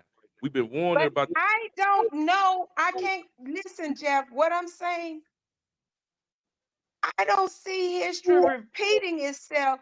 What I do see is history coming into itself. Because I didn't see back in the day the young men doing what he was telling them they needed to do. They didn't do it all because they had two people they was listening to. They was listening to Malcolm and MLK. Now that they don't have someone else speaking to them like an MLK, they are listening now to the Donald Trump who has been trying to forewarn the people long before he even became president. And now the people can really appreciate him that he's no longer as president, because I don't believe nobody really appreciated him in 2016 when he came in 2016, because you had the media controlling the narrative to make him look like the monster. Yep. And right now, you know, all of that racism that they try to paint in the media right now is nothing short of a distraction at this point. That's Because race bait. What they race consider, bait. what we consider race bait. And now that, as Sis said, have I been listening to Candace Owens? I suggest that anybody under the sound of my voice, if you haven't heard this woman, go back, start at the first video and start listening to her, because that woman never came out saying she was black. She said, Indian, Asian, Indian, Asian. She never mentioned nothing about anything black. Now we know why. Even now in interviews, she don't even say anything because she knows she's not black. Exactly. That's the So thing. you That's can't relate to me. Donald Trump can relate to me more than she can. Why? Because Donald Trump, people think this man was born with a silver spoon in his mouth. That's farther from the truth. exactly. And this lady is trying to play on the fact of the hearts of the people with identity politics, trying to cap it off like she's a black woman. Like you said, I encourage everybody to go and check out Candace Owens as well, because she's doing her due diligence and breaking down her family structure. Her mother is red dot Indian Hindu, all 100%, and her father was born in Jamaica, but his father is an Irishman and his mother Yes. is a red dot Indian. So Have in their no ounce of black. and his father's fathers, African grandfathers owned thousands of slaves in Jamaica. Slaves. So that's Thousands why of she slaves. looked down on us and thinking that we are less than. Exactly. And the only time she black when it's time to run for office. Any other time she calls herself an Asian lady. This was brought up in a movie. Wow. Yeah, it was. Paula Patton was in the movie, right? And her parents, one of her parents owned slaves. And they brought it up in the movie. It was like a topic of conversation. But the You know, question back to y'all about Diddy, it's gonna come out because God gonna allow it to come out. The one that they're trying to save is the one they're trying to put in office. Oh yeah. Let that register. oh, it's hey sis, say that. You know what I'm saying? Yes, indeed. But I'm a It ain't got nothing to do with nobody being trafficked, none of that. It's the one they trying to keep the narrative off of, and it's going to eventually come to the forefront. Is the one that they trying to push in office right now. Yep. Let's see what we're gonna run that back on Malcolm and see what he got to say. He started off coming in the game throwing balls. He went strong. Go ahead. 22 million black victims of Americanism are waking up, and they're gaining a new political consciousness, becoming politically mature. And as they develop this political maturity, they're able to see the recent trends in these political elections. They see that the whites are so evenly divided that every time they vote, the race is so close, they have to go back and count the votes all over again. And which means that any block, any minority that has a block of votes that stick together is in a strategic position. Either way you go, that's who gets it. You're in a position to determine who go to the White House and who stay in the doghouse. You're the one who has that power. You can keep Johnson in Washington, D.C., or you can send him back to his Texas cotton patch.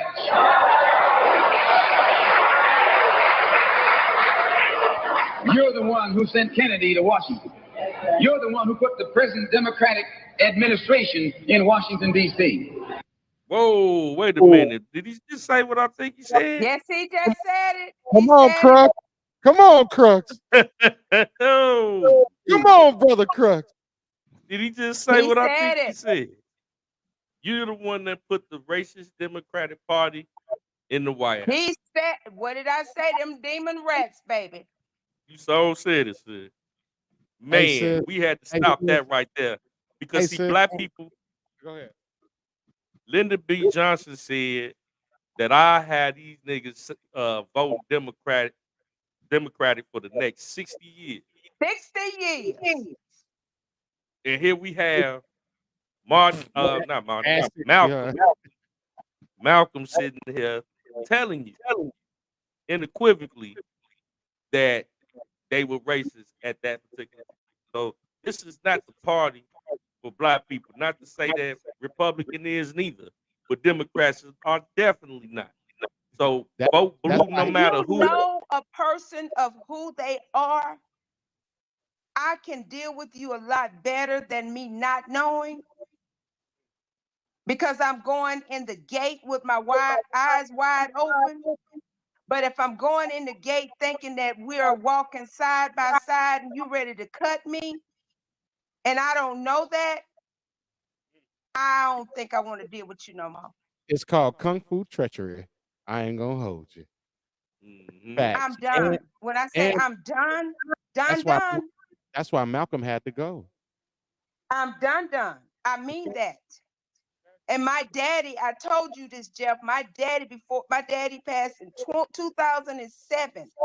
He said to us, he said, I don't know this man, never met this man, don't know nothing about this man. But if y'all vote for this man, he's going to be the death of the world. He was talking about Barack Obama. That man is satanic. Woo.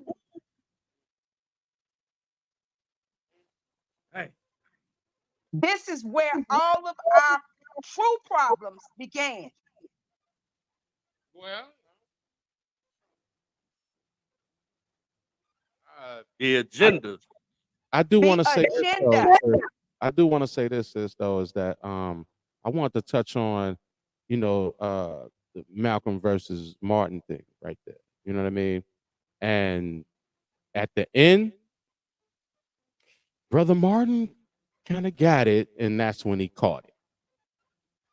Fact. That's when he got up out. They got him up out of here. Yeah, yeah. When he got it and start talking about liberation financially, Yes, and economics. gotta go. Yep. You know what I'm saying? Like, Yep. well, hold on. And that I said this earlier in the chat before I got on the video. You know what I'm saying? It's like, yo, hey, as soon as you bite the hand that feed, they coming for you. For real, for real. And Yeah. I'm here to tell y'all, if those people are willing to try to take out one of theirs, who are we? Nothing. Exactly. We're pawns.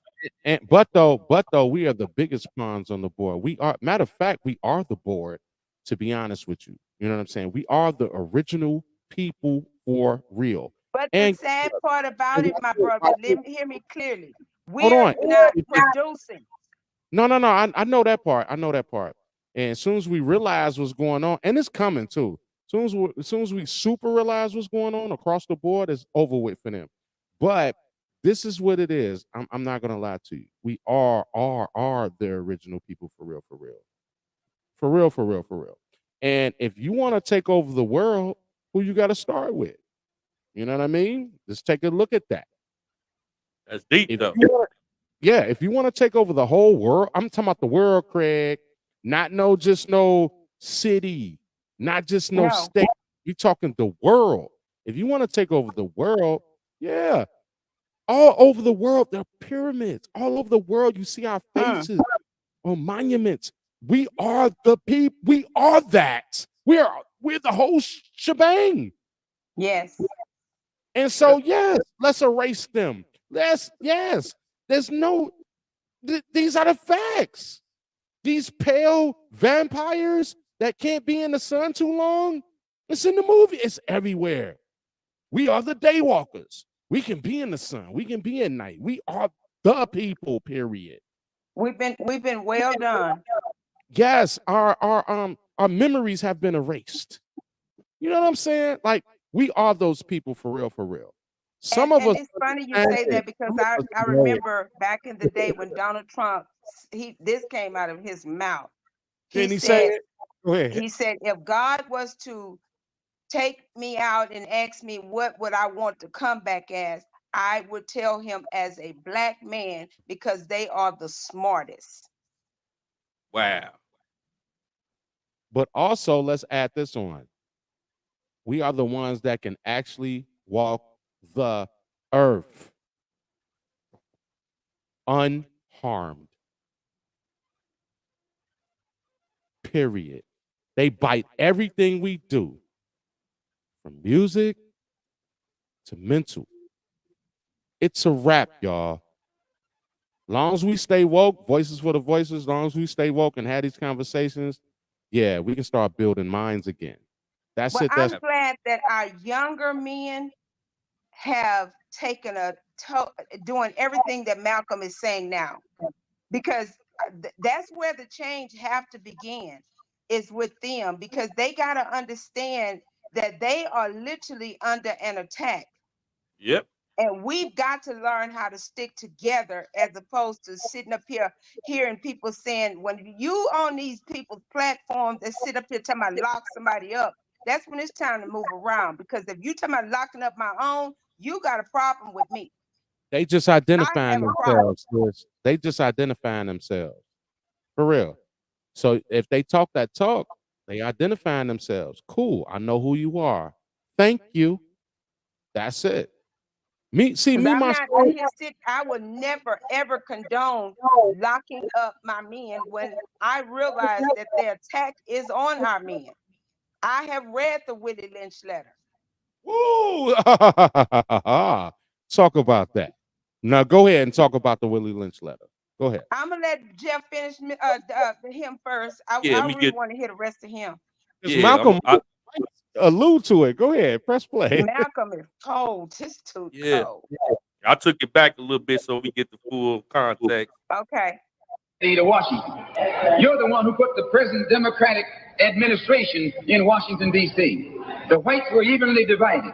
It was the fact that you threw 80% of your votes behind the Democrats that put the Democrats in the White House. When you see this, you can see that the Negro vote is the key factor. And despite the fact that you are in a position to be the determining factor, what do you get out of it?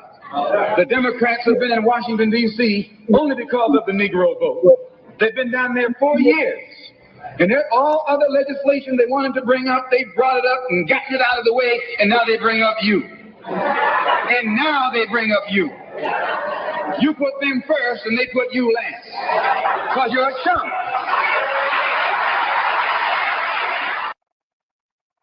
Whoa, you say, hold on. Talk about it. Talk about it, Crux. You about to say something. Talk about it, Crux. He said, man, you put them first and they put you last because you a chump. Hey, Dr. Umar did say that recently too. So shout out to Dr. Umar. Yes.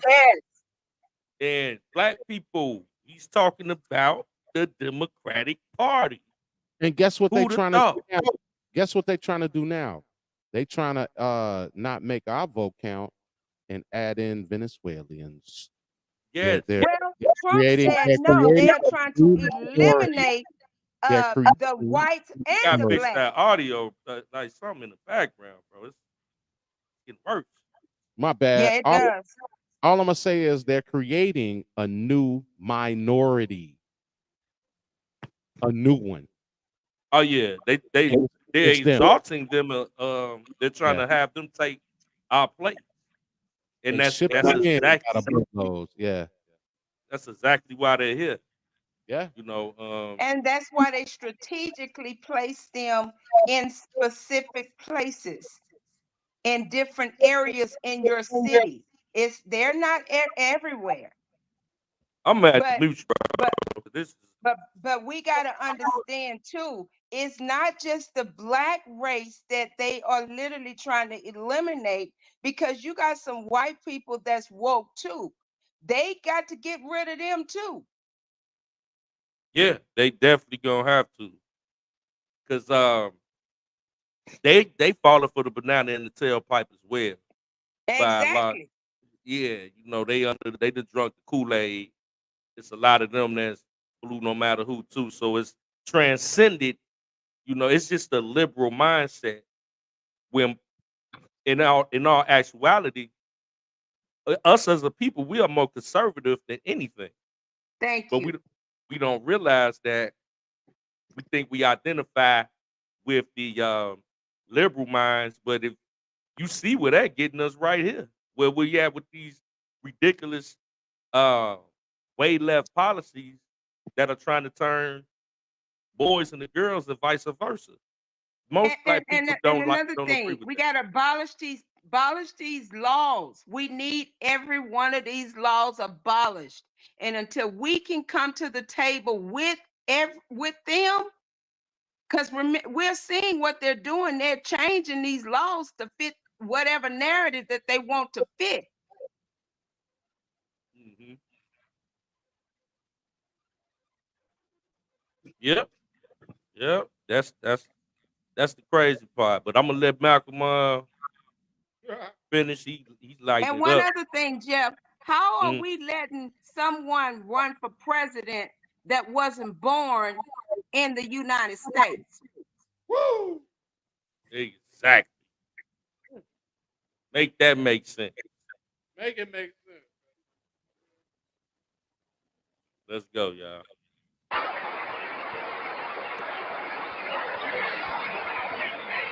A political chump. In Washington, D.C., in the House of Representatives, there are 257 who are Democrats. Only 177 are Republicans. In the Senate, there are 67 Democrats. Only 33 are Republicans. The party that you bash controls 2/3 of the House of Representatives and the Senate, and still they can't keep their promise to you because you're a chump.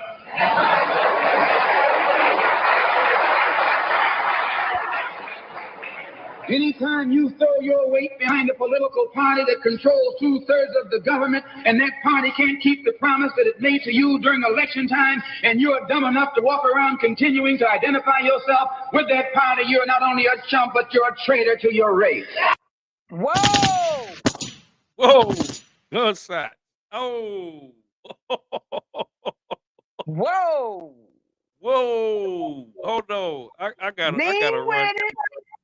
I gotta run that back. I Run gotta that back, baby, for the people on the back of run the bus. that back for the ones in the back of the bus. Hold Your on. weight behind a political party that controls That ain't far enough. and keep their promise to you Hey, because Jeff, you're a chump. Jeff, Yeah. he ain't The just House of speaking, y'all. Representatives He got and a the hoop. Senate, and He got a hoop. Man.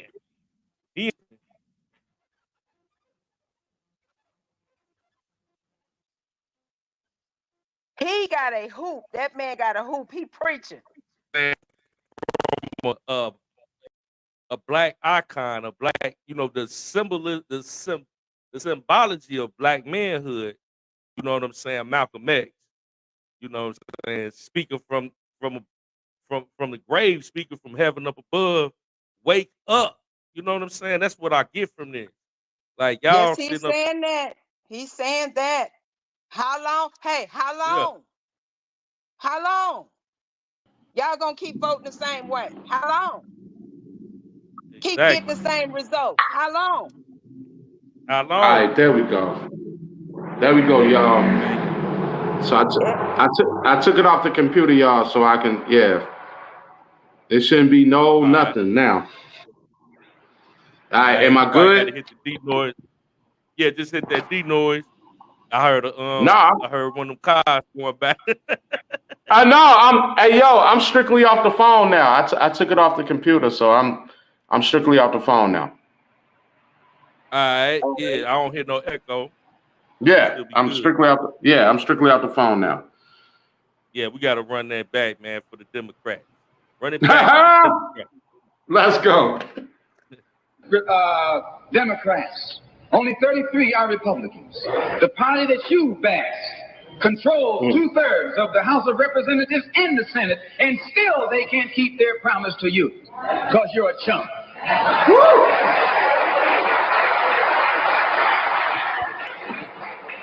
That's Anytime crazy. you throw your weight behind a political party that controls 2/3 of the government, and that party can't keep the promise that it made to you during election time, and you're dumb enough to walk around continuing to identify yourself with that party, you're not only a chump, but you're a traitor to your race. Man, he basically said if you a Democrat, you a traitor to your I race. need that one more time, because I don't think everybody heard this. One more time, baby.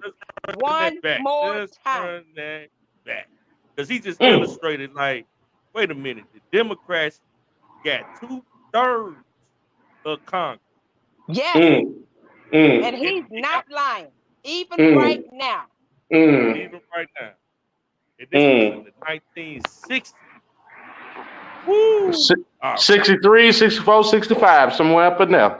Yes, sir. Up in there. Let's go. In the House of Representatives, there are 257 who are Democrats. Only 177 are Republicans. In the Senate, there are 67 Democrats. Only 33 are Republicans. The party that you bash controls 2/3 of the House of Representatives and the Senate, and still they can't keep their promise to you because you're a chump.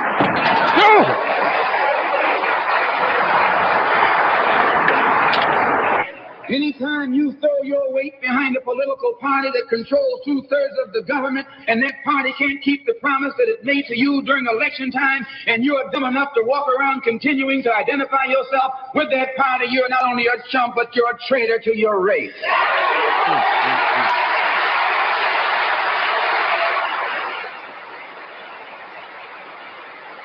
Baby, thank you, Jesus. Thank you, Jesus. That's all I can say is thank you, Jesus. And Man. y'all, for the people that don't know, this Wow. man, he Mm. embraced the Republican Party. That's the part y'all don't understand. He Yep. embraced the Republican Party, and the Democratic Party is the one that took him up out of here. Mm. They do it every time. They do it every time. Martin Luther King was a Republican. Thank you. They didn't know that. You know what I'm saying? But at that time, Lyndon B. Johnson said that I would have these niggas voting Democrat for the next 60 years, and that was 60 years ago. That man ain't never lied. Now black people, a lot of us waking up, the Democratic Party never been for us. And like you said, Never, ever. I did a video called Black People's Blind Loyalty to the Democratic Party recently. And that's exactly what we had. They do so, I can't even say so little. They haven't done anything for black people as a collective. Not anything. And But she we said, I can't, I'm not going to do anything for black people, just for black people.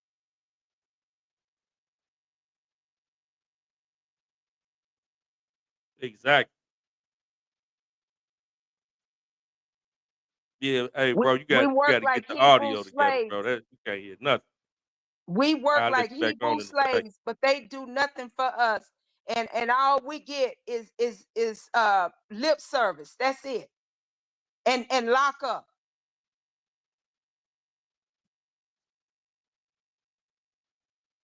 That's it. And then what they do is give you symbolism. Oh, the first black female president.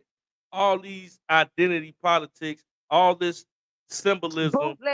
Bootleg, nonsense stuff that ain't gonna matter, that don't matter to me. Nor, first of all, my grandson can look at a Jeffrey Taylor as a rapper. My grandson can look at a R. Kelly as a king of R&B. My grandson can look at a Sean Diddy Combs as a R&B rapper. Look, let's stop this nonsense.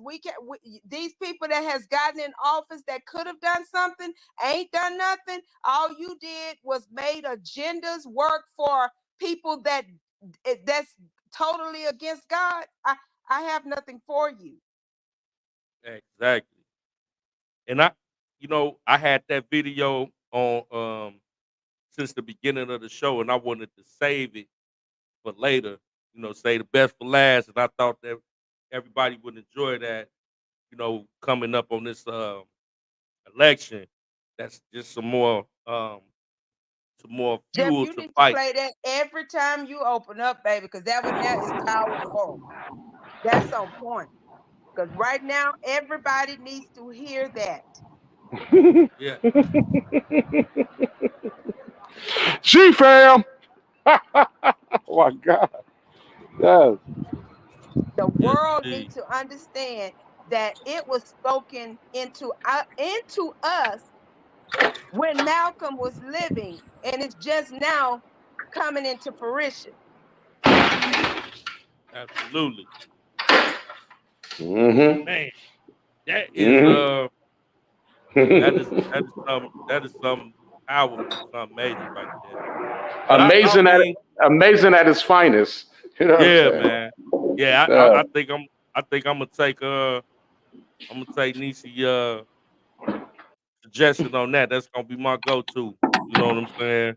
Like, who can argue with that? Who can argue with that? Nobody. How can you? You know what I'm saying? How, Sway? You know what I'm saying? Real. How, Sway?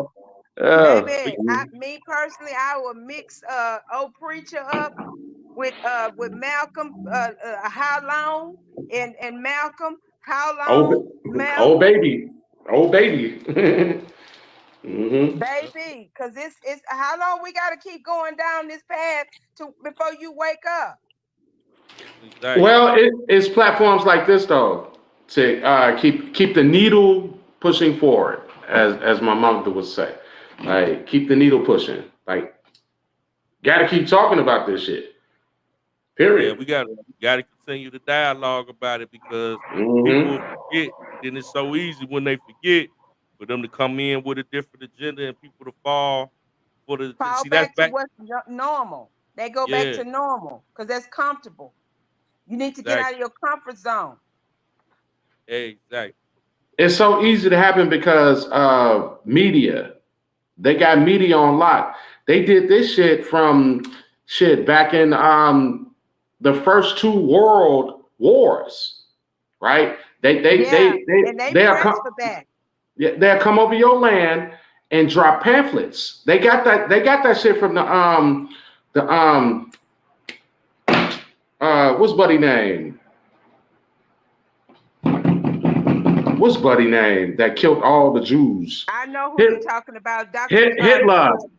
Yeah, Judge Joe So Brown talked about that. yeah, Judge so Joe they Brown talked about it. they'll drop paraphernalia from planes and everything.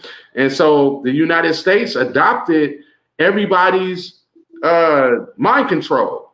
It's identified as MK Ultra if y'all don't know. You know what I'm saying? So you'll drop it over the land and drop a little rations and food with it. You know what I'm saying? And try and convert. It's called colonizers as well. They'll convert you. Yes. They'll convert you. Period. But I think we mentioned this before we get out of here. I want everybody to understand, and I heard Jeff and Sis saying, asking the question, who really owned, America? But I want y'all to go pull up Blackground. Is it? Yeah, I think it's Blackground Inc. Yep, it's Blackground. Okay, Blackground Inc. And pull up. They're just supposed to be an investment firm, but they're more than an investment firm. For the people that don't know this, these people, a serious situation. And when I say a serious situation, I mean exactly what I say. And don't sleep on somebody that's right there in the shy, George Soros. Yep. So, hey, sis, so what we need is please do us all this favor and everybody in earshot and video and everything. Drop those links, though, and everything you're talking about. Yeah, drop some links. Let's commune. Let's get the word out for real about what's really going on with everything. For real. Okay, I definitely will. I actually, Jeff, I'll send you the information that I have on Black, but it was already out there, but they deleted him. If you remember that, Jeff, Senator DeSane. Oh, he's not on YouTube no more.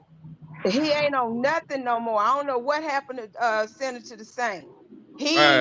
He went when that boy started dropping that stuff for real. I promise y'all, on my God, his screen went black. Just went black. And so I remember Kwame said, "Oh shit, this dude is onto some stuff." So he started playing Senator DeSane's live. He said, "Y'all need to hear this here." And Kwame had, I don't know how many people he had in that chat. It went black. That boy it took him forever to try to get his channel back. That's crazy. Right. Because they were on to what was really going on. That's crazy. But now that they have been accomplished in doing what they've come out here to do with Sony, a lot of people don't know that. They doing it. I'm telling y'all, this is serious. And these people that's buying up all of these radio stations, and they are, George Soros plays a part in that too. Yeah, man. Shout out to Senator DeSane. He definitely was dropping a lot of gems. He dropped some stuff. He dropped some serious stuff. Yeah. And shout out to us for having our own, and we're gonna be able to play our own shit. That's it. I ain't even gonna hold. Yeah. Well, y'all, man, on that note, we coming up on 4 hours. It's been a very great 4 hours, live. Jeff? That's Yeah. crazy. That's Time be crazy. flying, man. We be chopping it up, man. I appreciate everybody coming through, man. This was one for the books. Dropped a lot of great information. I appreciate Niecy, Kingpin, Shamika, everybody in the chat, Big Vi, I'm her. You know what I'm saying? Dipped in chocolate. We had Lexington slide through. We had Mac. yeah, Mac. man. Little Mac, Good Little Mac. Mac. Yeah. You know what I Yeah, mean? man. Yeah, it was a lit show. some of them peoples. Yeah. Yeah, yes indeed.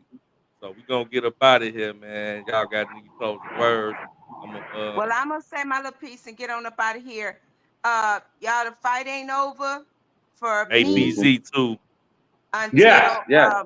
I see Rob walking out them doors, until I see Diddy coming out them doors, and until I see my men not going in them doors. That's the only time my fight gonna be over, because right now we are at war. And leave Donald Trump the hell alone. We still gonna vote him in, whether y'all try to lock him up or not. He's still gonna be president. Exactly. Go ahead and say that. Peanut came through. My sister Ishmael came through. Peace and blessings. Yeah, man. We gonna get up out of here, man. Y'all have a great night until we chop it up again. Hey sis, it was Chicago red. Hey sis, it was amazing chopping it up with you for real. Yes. Always. See you, Jeff. All right, see you. Bye-bye.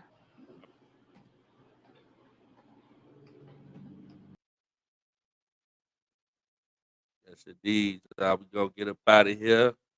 Get my outro. We out.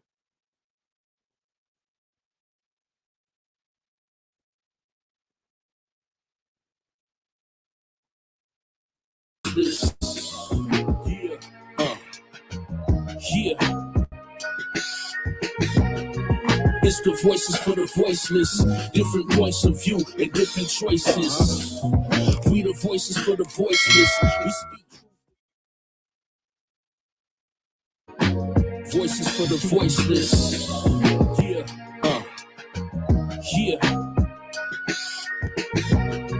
It's the voices for the voiceless, different points of view and different choices. We the voices for the voiceless. We speak voices for the voiceless.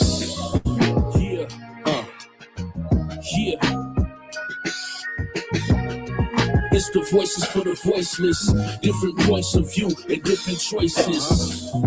We the